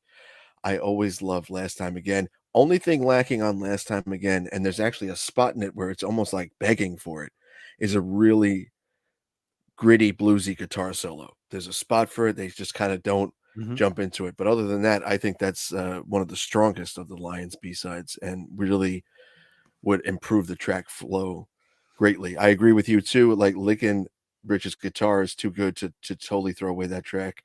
Same thing. I mean, I've always been a big fan of Young Man, Old Man, but it's more so the music than the lyrics on that for me. So, and as much as I do like Chris's harmonica playing on Ozone Mama, not enough to save it for me. I think Last Time Again works better in the overall vibe of the Lions album. Let's see. Danny said she would remove Losing My Mind and add Last Time Again. I actually really like Losing My Mind. And we talked about that with Jason Donchis. But yeah, Jason's actually waiting. Okay. I was gonna say, maybe you want to get him in, or yeah, let's patch Jason Donchis in real quick. Hey, Jason, you handsome devil, how are you tonight, sir? What's up, fellas? How you been? All right. Good. So where do you weigh in on this debate here for the Lions album? Yeah, I'm glad the timing worked out. As I was Ubering my children all over Earth, I just got done so I could jump in here. But I've been listening and commenting, obviously. But yeah, I mean, so the thing with Lions is there's really only a couple stinkers, really, in all honesty. For me, the biggest one is Come On. That's the song for me that I just, now here's the funny thing, even though that's the song I like the least on that record, I know every word to it, and when it comes on, you know, like, I sing it. As far as songs that I would replace on it, I love the Pretty Girl song. I also love a lot of the earlier versions of it. So like the tie over from By Your Side, there are some By Your Side session songs, one of them being the first version of Cosmic Friend. And then the other one being the song that ended up being Young Man, Old Man, but it was called Old Man of the Midnight Sea. Yes. I would take either of those songs. They're two of my favorite Crow songs by far. But they're By Your Side session songs that became Lions songs. So take off Come On. I Young Man, Old Man, it's kind of a goofy, fun song. I kind of like that one. So it's all right. Very cool in a live setting too, I will say, because when I saw them on the Lions tour, I was lucky enough, in my opinion, to have gotten that. I totally agree with you. It's different live. Yeah, it's got a different feel to it. So, what song did you say you would put on again, Jason? So I guess if I have to pick one, I'm going to take Come On off of here, and I'm going to agree with Pretty Girl song. That song is groovy and funky, and it's very Zeppelin-y. I like that Right. song. Yeah. Let's see. Justin said he would he actually likes Come On for some weird reason. Oh, it's definitely a poppy song. Like I said, I know every word. Yeah. Well, Come On really is, if you break it down, and this has been mentioned before, but it is some kind of amalgamation of Pain and Eight. It's kind of a similar riff. It's kind of reworked a bit. So, that could be, if you like Pain and Eight, it's people's attraction to Come On, because it's very similar. And that's maybe my problem with it, because I saw the comment earlier of Pain and Eight is in the Lion Sessions. It is, but they reworked it into Come On. I just don't like that the whole call to, I don't know. It's like you're a song singing to the crowd. It just, let's get this party started. Yeah. I just don't like it. Well, it kind of became the new Sting Me on the tours. Like it was always a lot of times in the 2 slot. Yeah. And it was a really good second tune at shows. That tune, it's, again, lyrically, nothing really to write home about, but that tune grooves. It's fun. Yes. And I do just want to make note of Danny's comment about Midnight from the Inside Out being an awesome opener. 100% right on that. In the conversation that we've had both on and off air about opening tracks, Midnight from the Inside Out always makes the cut. Kate Thompson, read your Facebook Messenger. Yeah, we're trying to help her get on here. Yeah, read your Facebook Messenger. It's weird. Everything it's you need is there for you. It's very strange. It's like we're working so hard to let our abuser into the room here. Yeah. It's like Stockholm because syndrome. we want to see her go gloves off against David. I know. Yeah. I mean, that's what all of America is waiting. We want to pop a big number on this episode. So, having Kate lose her mind and threaten people is probably the best and there wasn't just a ton to pull from on this one. I guess Sleepyheads was on this one, which Ian actually likes a little bit. All right, hold on a second. There's another, that's another one that there's an alternate mix that's a guitar heavy, like when he's like, get up, and then there's like this big bang, like it's actually pretty good. Yeah. Cool. The thing I like about Sleepyheads, it's not like, because David always goes, "Oh, Ian likes that song." It's not so much I like it, it's one of my favorite tunes. There's kind of a McCartney Beatles vibe to it, to me, in a lot of ways. Like that kind of McCartney songs were always very lighthearted and silly in a nice way, and like almost like Let 'Em In or something like that. And that's what Sleepyheads reminds me of, and that's why I kind of like it a little bit. That's why I have a soft spot for it. But I would, no means does it belong on the actual record itself. And I see Lisa Jean's comment there. Pretty Girl Song actually was supposed to be a B-side because Lay It All on Me was going to be a single, and they scrapped it. And Pretty Girl Song was going to be the B-side of that single. Oh my God. She's here, Jason. Oh, I'm here. I'm going to leave you on here. Yeah, you can drop me out. Give her center stage. Yeah, there you go. We're going to throw her right here. Congratulations, Kate. You have arrived finally. It only took 1 hour. Look at the exasperation on her face. Be careful, Kate. You're going to hurt that shoulder. That's right. Don't re-injure yourself. First and foremost, you would replace Bad Luck Blue Eyes Goodbye. Really? And I follow you. You are like my mentors. And you would take that off. And whoa. That was David, not me. Okay. Oh, Ian, I love you, but hold on. Hey! Who sent you DVDs when you had surgery? You did. You know what though? Actions and words are two different things. Your actions are amazing, but your words, you would take off Ozone Mama. Well, yeah. And you would leave Lickin'? Come on. Don't make me mute you with this Ozone Mama nonsense, Kate. You'll go in a trunk. You're going in the trunk, Seth. Kate, I'm going in the trunk either way. Kate, I'm a big boy. You're not look getting who's me in behind the trunk. me. See my baby behind me? Chrissy's right on the TV. First of all, Lickin'. I'd rather listen to that than anything else, but over Ozone Mama? Well, this is unique, folks. We have found the one person that really loves Ozone Mama. I love Ozone Mama. It's top 5. I think that like if the Crows were, now with a large crowd, I think if they started playing Ozone Mama, everyone would simultaneously go to the bathroom except for you. Except for me. And then I get Chrissy all to myself. I don't know. It's me and my Chrissy. All that. That is an interesting choice. Can I, Kate? I don't want to. I think you're in for the duration at this point. So I love want to you, get Seth. this. Please, David, please don't take my love away. Young man, old man. You can't take that tune off of this record. Like that's. I would never take Young that's Man, even on Old your Man. list of maybes. The bridge groove, the break in that is like the single funkiest moment in the entire Black Crowes catalog. I've been actually trying to get our guys to learn it so we could play it like between songs or like the end of set with, which I think would be kind of cool just to play that part. Yeah. Like it's so badass, I don't know. We can't take that. I would never take Young Man, Old Man off. Never. That's right. I do Lickin'. I love Lickin'. I love the video. Oh, I love the video. But the song over Ozone Mama, Young Man, come on.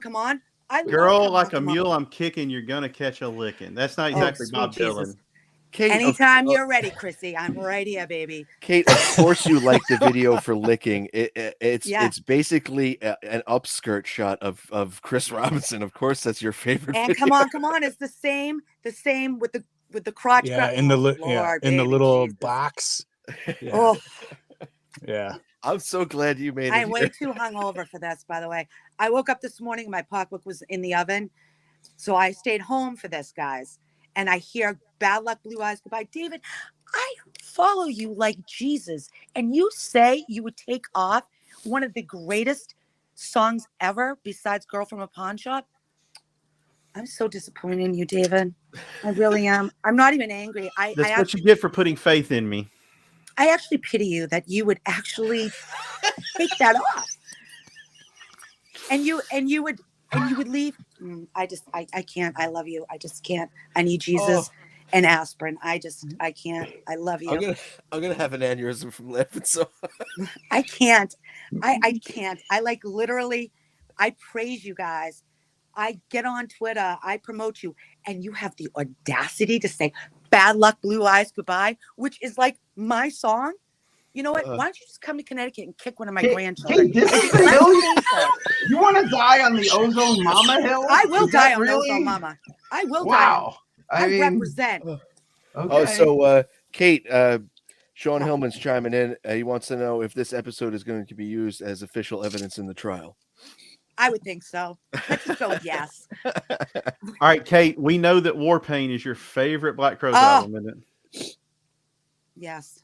Real quick, Daniel Campbell's been patiently waiting here for a while. Okay.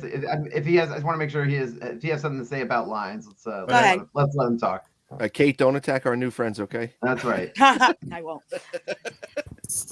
I don't have much to add to this discussion, but I would definitely ditch Cosmic Friend. I always thought that was. I just felt really like it didn't fit for me, and still 20 plus years later, I'm still not feeling that song as much as some of the others. And Last Time Again, I mean, that I felt that was like another strong B-side that would have changed that album for me personally. Yeah, Cosmic Friend. I mean, there are some people there's a lot of people in agreement with you on that. I kind of like it. I'm kind of in the minority on that, but I don't mind. It's another killer riff on that record. I understand why people don't like it, but to me, it doesn't bother me. It just seems kind of jarring when listening to it in the flow of the overall record. It was I can agree with that. Yeah. My big problem with Cosmic Friend is not so much on the album as it's live. I feel somehow that riff is very much lost in a live setting. It's almost like the song isn't full of enough guitar work, and that's where Cosmic Friend kind of falls short for me. Well, I have one comment, this is a B-side comment, and everybody's talking about how we all would love to throw some more money at the vault, and I don't know if this question has ever had an opportunity to come up in your conversations with former members. Maybe some insights as to why just this is this is the way things are. Why there's this reticence to open up the vault with such a wealth of great material in there. Yeah. Well, I believe Steve, when we asked him, he did say that it would be fairly complicated because I guess some of it's recorded for different record companies. Mm. And so I don't, after a certain amount of time, I think you get your masters back. But I don't know if that's part of it, or, I mean, who knows? I mean, what they've got planned, but they may do a thing like REM has done, or Metallica. Well, Metallica didn't have a lot of B-sides, but like REM has done, just re-release each album as an anniversary comes up, and then release the B-sides from that in like a live show, which I think would be great. There's so many good shows from them to pull from, but so who knows? I'm hoping for a Southern Harmony box set. I think that would be great. Put the High in Houston show on there, and release those B-sides, but who knows? They at times seem to do things that seem to go against the grain. So it is what it is, but I would pay a lot of money for a true box set. Yeah. I mean, that's a no-brainer at this point, I would think. You guys are avoiding war paint. We're about to do it. It's time to get into the Luther era, baby. Right? Yes. We got Yes. Steve Sinkovich has a question here. Okay. About Pretty Girls. Is that things are Pretty Girl? Yes. Pretty Good? Yes. That's the one you're talking about? It's officially referenced as both in like Crow Space. So Yeah. I guess they just didn't have a the recorded version that was intended to be a B-side is called the Pretty Girl song, and girl is spelled GURL. Yes. And that's a tribute to something that I forget. But all right, well, Ian, you want to tackle war paint? Yeah, let's do it. All right. I'm actually scared for you. Yes, I'm gonna mute everybody besides David and Ian for a minute, Okay. and then Yes. we'll leave you guys on here. Just say what it is you really want to say, Seth. Is I'm gonna mute Kate for a minute. That's what it's. But actually, if you don't mind, David, I'm gonna swing at this one first. Okay. I know I've always been an appreciator of war paint, maybe more so than you were. I did the street team thing when it I came did out too. and all that, and I really enjoyed the record. There's a lot of great songs on there, but there's one song for me that always kind of stuck out. It's not that I dislike the song. Let me be preemptive in saying that. It's just to me, it's all about flow, and most of the songs I pick somehow disrupt the flow a little bit for me. So in the case of war paint, it's Gold in Them Hills that kind of disrupts the flow for me. And what I would replace it with is a song actually from the sessions. They did perform it live at a few acoustic shows, and that's Ready for the Rain. I really think that's a really, really nice track that deserves to see the light of day a little bit more than it did. All right, so war paint, that maybe is the most excited I've ever been for an album coming out. They had gotten back together in 05, 06. Mark and Ed left. They bring in Luther Dickinson. And I've said this before. I saw Luther Dickinson play a ton in college, and it was before they were called the North Mississippi All-Stars. They were called DT, and they were called Gut Bucket. It's he and Cody. So I go way back with them. And that first North Mississippi All-Stars album is just untouchable. One of the great modern blues albums that we have. I think it got nominated for a Grammy. And so I was so excited because, here's my guy that I knew kind of before he got famous, and he's going to be in my favorite band. And War Paint comes out, and I believe they played the album in its entirety a day or two before the album came out. I think in like Sayreville, New Jersey or something like that. So I got the album. Actually, I bought several copies. I was on the street team, and I just started mailing them to people that weren't necessarily Crows fans. And I was just so excited about it. And my initial impression of it was I really liked it. And like I talked about earlier, a lot of times albums that I just really, really like seem to kind of fade out on me. And over time, that one has faded out on me. Now, there's some really, really good songs on there. Moving on down the line is possibly like a top 2 or 3 favorite post Mark song for me. It has like a Led Zeppelin No Quarter vibe to it. I loved when they played it live. They really extended it out. I love that. I love Oh Josephine. Good Morning. No, I'm sorry. Goodbye, Daughters of the Revolution is great. I like Locust Street. I think Wounded Bird has its moments. It's definitely a Seeker ripoff. So it comes down to two songs for me, and Gold in Them Hills and Woe Mule. And ultimately, I think There's Gold in Them Hills is one of the worst songs Chris has ever written.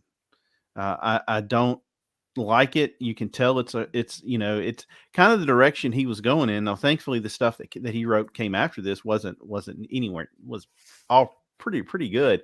But this one just sticks out on a sore thumb with me. And I know with getting Luther, they wanted to go a little bit more in a roots direction, which they did. Obviously, Luther can play anything on a slide, anything with strings he can play, and can play mandolin and pedal steel and all of that. So he brought a lot to it.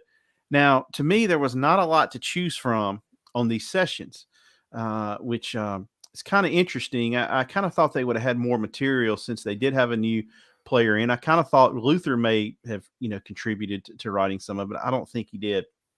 So ultimately, I went with a cover, Hole in Your Soul, which is a Joe South cover. And one of the things I like about this, it almost has like at the beginning, it has almost like a droney kind of Middle Eastern feel to it.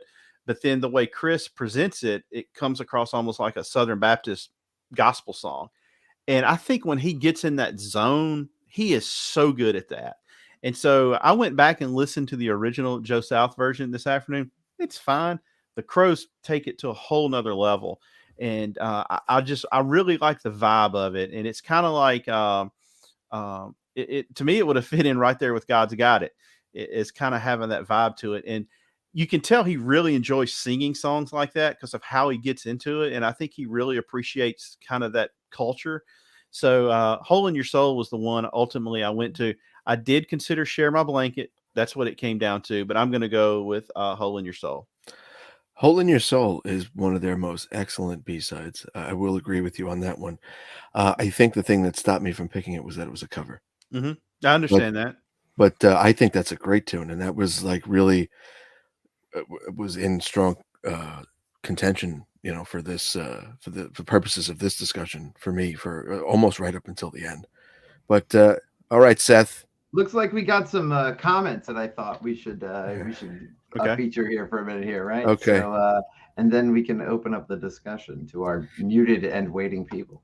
Yes. Well, it looks like Justin Fry, and I didn't notice it till after I said it, but had the same exact picks as me. Mm-hmm. And that's great. Thank you for being on my side, Justin. Paul Hubbard also with Gold in Them Hills as a cast off. Danny mentioning removing Woe Mule and putting Hole in Your Soul in its place. Right, So Hole in Your Soul. To which Jason said, "Woe Mule, more like no mule." And, the counterpoint with Justin here, he says, "No, that's got to stick around." Yeah, I'm in agreement with that. I do happen to like that song very, very much, and I always did. Lyrically, I just I like it, and I like the way it's sung. And it to me, I believe it was, but I'm not 100% that it sounds like it's recorded outside. Yeah, I personally I don't love it live, but just given everything else that could be on the table, but yeah, and then some praise for some of everybody's favorites here, right? Wounded Bird for sure. And to me, Wounded Bird is sort of like as far as like recorded album tracks, I think that's Steve Gorman's like kind of like magnum opus, and that's saying a lot because he's got some incredible work. But yes. But that's definitely my very favorite TV appearance by the Crows is him. I think it's on Conan where Steve, as Hudson likes. Oh, is it Letterman? Yeah. Yeah. Oh, you're right. Yeah, and as I always think of you when I see that, David, because it's like Steve Gorman's beating the drums like they owe him money. Yeah, that's totally what it is. All right. And if we never heard this before from Jason Johannes, that "Oh Josephine" is a top 10 Crows song. It's weird that he would say that. All right. Yeah, go ahead, Seth. Before you take the muzzle off Kate, I want to be serious for a second with her because I know she loves this album.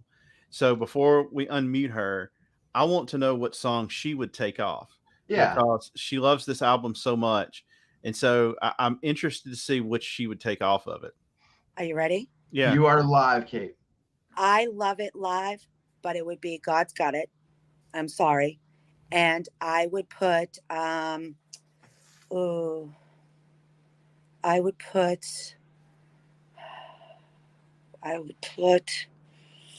Oh, where'd you throw away? That's Southern Harmony. I understand what you're saying. I'm going through the songs, David. Wow. That's There's venom. no, So there's if no we're gonna do filter cover here at for all. cover, so we're taking a cover off, which is God's Got It. Take that off.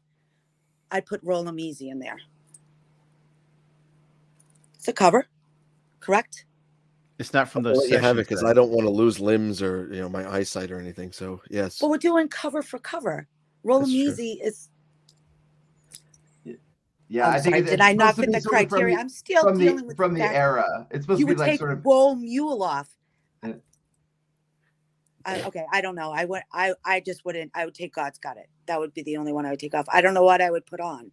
God's Got It to me was so fun to watch them play live when they were doing those yeah, double when Gordon sets comes out with the drum, I love yeah, that. and like I said, I mean, Chris is just built for a gospel soul R&B Yes, album, and I agree. If you look at a lot of stuff he will post online that he listens to, a lot of it's kind of in the vein of God's Got It, and It is. some of those older, more obscure like Southern gospel R&B type stuff. Yeah, I knew there was no way we're not going to hurt your feelings on War Paint. But so what's your opinion on There's Gold in Them Hills? I love There's Gold in Them Hills. I love Wool Mule. Wool Mule is top 5 song for me. I don't know why all my favorite songs are like everyone's least favorite. It's okay. Wool Mule is gorgeous. Yeah. Have you ever listened to it? As far as There's Gold in Them Hills, what is it about that song that attracts you to it, Kate? Chris's voice. Just the way he sings on it? Just the way he sings it. I love it. I love it live. I love it on the album. Well, let's ask you this, because you're all things Chris. What is your least favorite Black Crow song? Oh, least favorite cover is Mellow Down Easy, and least favorite Crow song, P25 London. Kate, are you going to be jealous of our podcast on Monday? Ah, that bitch. Yeah, whatever. Whatever. Sorry you can't keep your man, honey. Oh man, my she's God. already she's hurting our friends already. Yeah, I'm only kidding. You want to call me? Give me some pointers, honey. She is a absolute sweetheart. Absolutely, everybody's gonna really. It's one of a.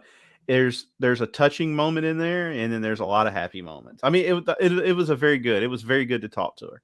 And in reality, Kate is an absolute sweetheart too, and you know it, Kate. So, sweetheart. Except for when she's putting you in a trunk. Well, Yeah. there's that. There's reasons for that. Is there anybody else, Seth? That Well, I'm going to unmute Jason and Tony here and let them get a word in here. So. Tony, what do you think? Yeah, Tony, what do you think? I actually had Steve Gorman apologize to me on Twitter when I posted some pictures of some set lists for God's Got It. So I would have to remove God's Got It and put it. But I would put Hole in Your Soul on. Okay. I will tell you that during this tour, I saw them 3 nights in a row, standing directly in front of Rich Robinson. I think that's where the hearing loss started. And the only song that was repeated on all 3 shows was Wounded Bird. It was pretty great. But yeah, God's Got It. It just doesn't. It was okay live. It just doesn't fit to me on that album. Okay. I could see that. I could definitely understand that. As much as I like that song, and that's kind of why I held on to it, I could see how that is disjointed to the flow too a little bit as well. All right, so should we move on to Before the Well, Frost? I've got one more thing to jump in here. So, first of all, as far as Woe Mule is concerned, that's sitting around a campfire singing that song, which is the thing I love about that. It's that's what it makes me think of, is a bunch of people sitting around a campfire singing the song. So I love it for that. I mean, Gold in Them Hills is one of the very few songs from the Black Crowes that I literally never listened to. I just could not ever get into it at all. It just doesn't fit any of my mindsets I would ever be in. Maybe someday it'll click. I'm not giving up hope. But the track that no one's mentioned yet that I think is the best one from this era is It Takes One to Know One. That's just a really fun, funky song. And for me, I'm a huge Luther fan. I love Luther. I'm like David. I've been North Mississippi All-Stars fan forever. If you see my Twitter profile pic, it's one of the several times that me and my buddies have met Luther after a show to hang out. Love that man. He's one of the most amazing talents in the world. So for me, I love Hole in Your Soul. I love Share My Blanket, but It Takes One to Know One. That's a uniquely funky song that I really like, that I would replace Hole in Your Soul with. Or sorry, Golden Those Hills. All right. So let's see. Is there anybody else before we move on to Before the Frost? All right. Off we go. All right, Ian. All right. Everybody, stick around. I'm just gonna I'm gonna put David and Ian back on here, and but I'll leave you guys in the hopper here. So okay. All right. So the next album is the last studio album that the band has put out. It was very, very unique. It was recorded live over a couple of weekends in Woodstock, New York, and it was all brand new material. There's a lot of stuff on this thing that works for me, and there's a decent amount that does not work for me. So I had several things to choose from as far as like what to take off. Ultimately, I had to go with Greenhorn. I have never liked that song. To me, it seems kind of forced at times, a little too almost like singer-songwritery, if that's a term. And I had to go with Little Lizzie May to replace it. Just a fun, almost throwback type 50s, 60s rock song that maybe you could hear the Beach Boys or somebody, or it's got a little bit of Buddy Holly in it, to be honest with you. Just a fun, simple song to play. And I really like it. Obviously, Chris covered it on the Magic Door, I think was what he put it on. And it's a great version, but it doesn't touch the version on Before the Frost. So what say you, Mr. Rice? Well, first I'm going to say that it cuts me deep that you take Greenhorn off there because, I'm a big fan of that tune. But I'm going to let you have that one. But the track I would actually take off this, despite it having one of Rich Robinson's best lead guitar solos on it, I'm going to have to take I Ain't Hiding off this album. And I would replace it with the Oh Sweet Nothing, just because I think that Oh Sweet Nothing cover is too good to have not been on the record. That should have been featured at some point on the album. And I really think that it's one of Rich Robinson's strongest vocal moments of his entire career. It's all on you, Rich. When Chris does that, when it starts. That's right. That's how he introduces it. No pressure. I went with Little Lizzie May just because it wound up being an original. Oh Sweet Nothing is my second favorite cover that the Crows do behind Torn and Frayed. And I love they didn't do it really on this one, but the Beatles tease during the solo. Was it Hey Jude or Let It Be that they tease sometimes live? It was Hey Jude, wasn't it? Hey yeah. Jude, if I'm not mistaken. Yeah. They did that when I saw them play it. Oh Sweet Nothing is so good. That's an occasion where they take a song and make it their own. That song, their version of it, is the definitive version of Oh Sweet Nothing. I know that's going to break the hearts of a lot of Velvet Underground fans and Lou Reed fans, but it's true. Fish used to cover it fairly routinely, and let's see here, Steve. I actually like I Ain't Hiding. I think it's cool. I think it's a cool groove to it. I think it's ballsy to put that out there, especially on kind of like what's more of a roots oriented album. And I know, like Gorman said, it's either the single or it's not on the album, but I agree. One of Rich's best solos, and the CRB does a killer, funky, psychedelic version of it. But let's see, Danny. But yeah, I can't argue with you, Ian, on replacing it with Oh Sweet Nothing. I think, like I said, set my second favorite cover, and they really did make it their own. I don't really dislike I Ain't Hiding. It's just again, I'll go back to the opinion I have that certain songs kind of disrupt the flow a little bit, and that one is just I can't argue with that. And it really is a shame to me because that is one of Rich Robinson's best lead guitar solos. He nails it on that one. I mean, if you listen really closely to that, right after he's done, you can hear a guy in the background, even though nobody was supposed to talk during the songs. He's like, "Yeah." So, yeah, I mean, and it deserved it. But you got to think he just got mad at having to play that song. And Yeah, I think that that's on like the- much on like this guitar. much like Mark Ford says that the Sometimes Salvation solo came out of frustration. I think that's where the I Ain't Hiding solo came from. I agree. All right, so let's see how we fare Who's with up? our listeners here. Yeah, we got Katie and Daniel are still here. Shall we add them to the conversation? Diego, how are you? Oh, Yeah. yeah. Right. All right. Cool. If All I right. may ask, Seth, is Yes. Pedro available? He's not. He's been commenting. But Yes. Pedro, if you're hearing us, we'd love to have you on. If you can join us, Yeah. you'd be you'd go number one with a bullet right here. Maybe what about Diego Blue? So it'd be cool to have Argentina and Brazil on it. Yeah, we get a little South American representation going on this thing. Yeah, Nice. going Absolutely. international. Yeah, for sure. Going global, man. All right, let's get our friends. All right, Kate, what would you take off and what would you put on? I'm with you straight across the board. Greenhorn with Little Lizzie May. I can't even believe I agree with you. Ian, you would take off I Ain't Hiding. Done. Kate, I mean, you're here knowing that I love Greenhorn, and you're hurting me first. You hurt me first. I would take Greenhorn off. I would never take I Ain't Hiding off. I love I Ain't Hiding. I'm with David straight on that one. I would That's take okay. off Greenhorn and put on Little Lizzie May. Absolutely. Everybody knows you love David best. It's okay. No, I love you best. After David tried to take Bad Luck Blue Eyes off, I can't love David, but now I had to agree with him. Kate, I feel like if you were on fire and I put you out, you still wouldn't forgive me for Bad Luck Blue Eyes. No, David, and we will talk in Tennessee.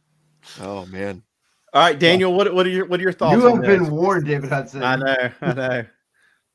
Well, I'm going to go half with each of you. I was going to drop Greenhorn and add Oh Sweet Nothing. And I was actually at the last Cabin Fever night, and I remember looking with my buddy, and like when I Ain't Hiding started, and I kind of turned to him, and like there was this like look of, my gosh, like what is this? And first thing that kind of came to my mind was like Shakedown Street from the Dead, and I think I mentioned earlier the jarring nature of God, what was the song I said? I lost my train of thought. Cosmic Friend. I had the same sort of reaction to that, but over the years, that song, it's kind of stands out, and I've grown to like it. Like I mentioned earlier, like your taste change and your ears evolve as you get older. At least that's been my experience.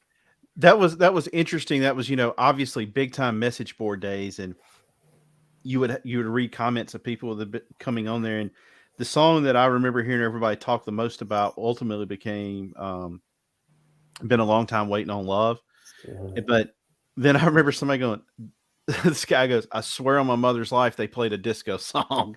They didn't know the name of it, and then finally that came on, and I remember hearing this. That's the first song I heard, and I go, what is going on here? It's kind of like on this last Pearl Jam album, they released a song called Dance of the Clairvoyants, which is essentially them doing the Talking Heads. Right. And their fans got all like riled up, what generated a bunch of publicity. Turns out Gigaton's one of their best albums. Very, very, in my opinion, very, very solid album. Doesn't sound anything like Dance of the Clairvoyants. Same thing with I Ain't Hiding. We're going to put this disco song out. First of all, it's going to generate talk, which is good. It's publicity. And I think it was going to make people run to buy the album because, like, what are they about to do?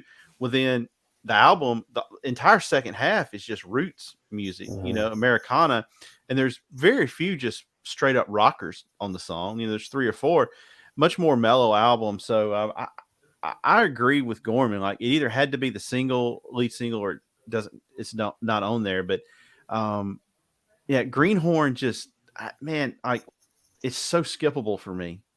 It's so skippable. And obviously, I didn't realize this till later on. It's supposedly this is kind of a concept album about somebody from the country, I think, wanting to go to the big city and make it, and they don't make it and they come back home or something like that. It's very loosely a concept album, but Greenhorn, I've just always been like,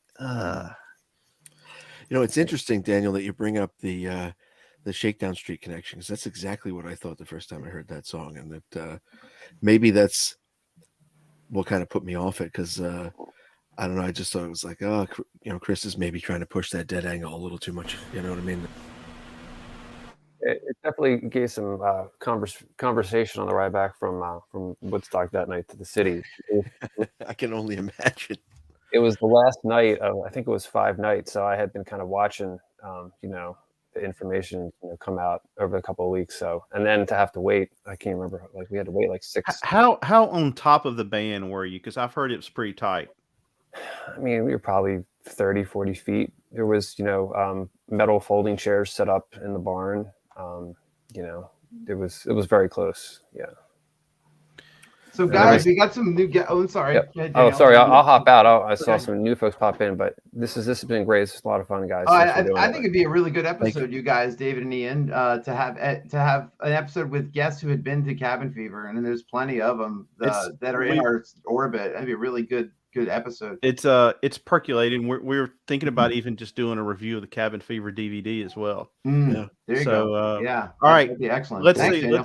Let's get our Thanks, guys. I'll hop longtime out. buddy all the way from Rio de Janeiro, our buddy Pedro. Pedro. Hi guys. Hi How you people. doing, man? Hey, Doing Pedro. fine. Hi. Thanks for having me, guys. It's a lot of fun. The show tonight. I think it's going to turn out to be a great episode.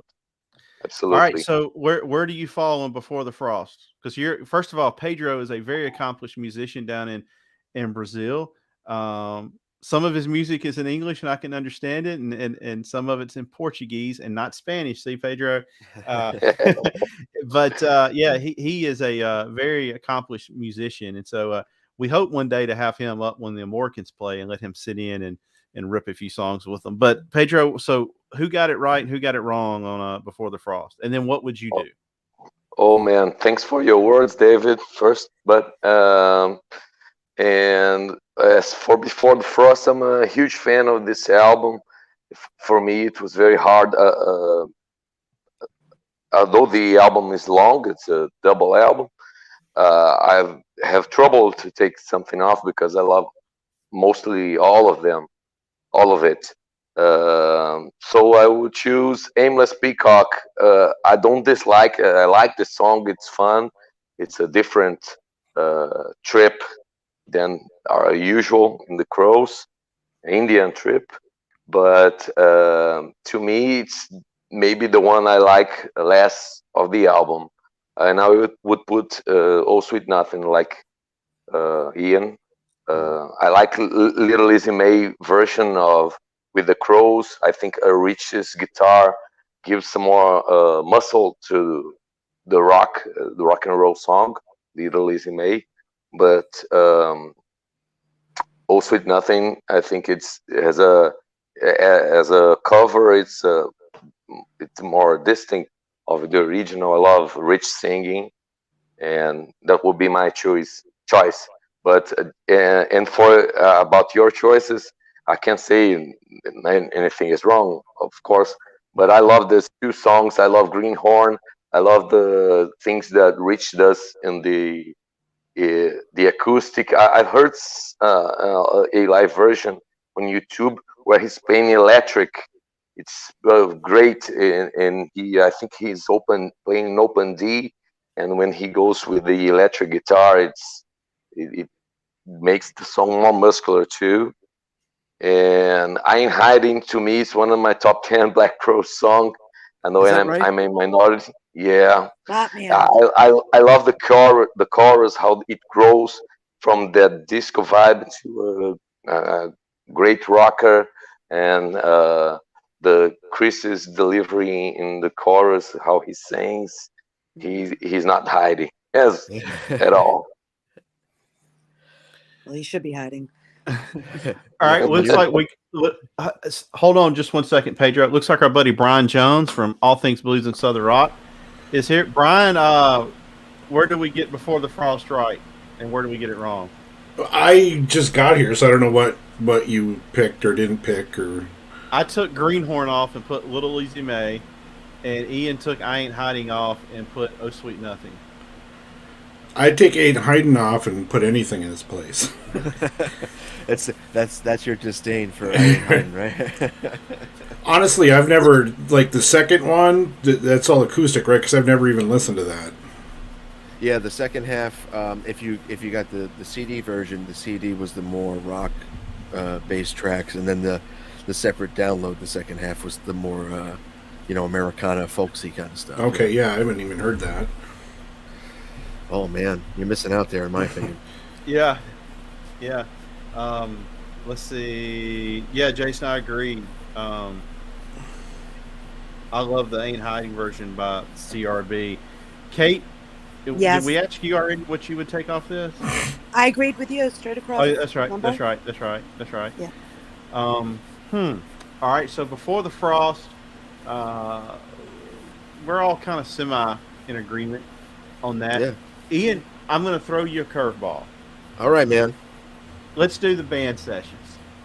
All right. What, on the spot? Yeah. Now, So- let me ask you something. Are we talking about the original bootleg, or are we talking about the Lost Crows? All right. I'm talking about the version on the Lost Crows. Okay. Well, I would take off "Okay" by me, and I would put the version of "Smile" on there where Chris does all the singing and not Rich adding to it. Miracle to Me. I could see that. I think I would probably take off "Never Forget This Song" and put back in the electric version of "Downtown Money Waster."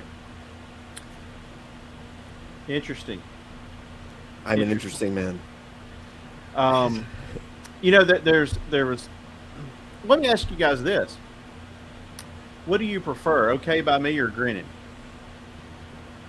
Okay by me. I don't see a difference, to be honest with you. Yeah. What is the difference? It's more or less the same thing. I think "Grinning's" a better title. Yeah, no, I mean, but lyrically, is there a difference? I don't think it's much of one, if it is. We want to do the band sessions, but we want to try to have a member of the actual band that played on the band sessions on with us. So that's kind of something. That version of "Smile" where Rich does a lot of the singing, I don't enjoy it. I love the version where Chris takes on all of it. See, now, Rich, it's funny that you mentioned that, because that was in the days where, he was still working on his lead vocal styles. But Rich is one of those singers, much like Neil Young, where you think at any moment his voice could go. And it's almost an attractive quality about his singing, because it makes his singing voice unique, and that's why I always kind of liked it. He should be really commended at how far his voice has come. Oh, absolutely. I got to chime in and agree with that. Like, especially if you listen to early like live shows, like it's really hit or miss if he's on pitch, and like. Well, the thing with Rich is he has a wheelhouse, and if it's something in that wheelhouse, he nails it. Like "Oh Sweet Nothing," Sweet Nothing, or "What Is Home." What is home? Absolutely. What is home? Up on Cripple Creek, he does great at it. I love his verse that he takes in "Don't Do It." Yep. But yeah, if he stays in his wheelhouse, but his voice has gotten so much stronger. Mm-hmm. It, like Ian said, it doesn't have quite that vulnerability that it had, like where he's just teetering on, one way or the other. But yeah, he should really, really be commended for the work he's put in on his voice. 100%. And it was never more apparent to me than during the Magpie run. Like I just felt like the things that he sang on that tour, on all the tours, and on the albums too.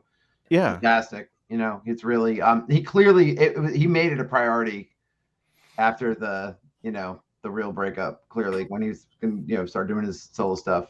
And he re-recorded the vocals on paper, and there's definitely a difference. Yeah, there would have to be. I mean, it's I wouldn't be surprised if he got a coach and like really started doing exercise and stuff like that. It sounds like there are fundamental. I mean, as a singer, like you can hear the fundamentals have changed. Like the volume is different.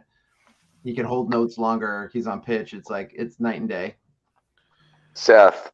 Yeah. Don't you think the volume of his guitar could have may affected the quality of his singing live?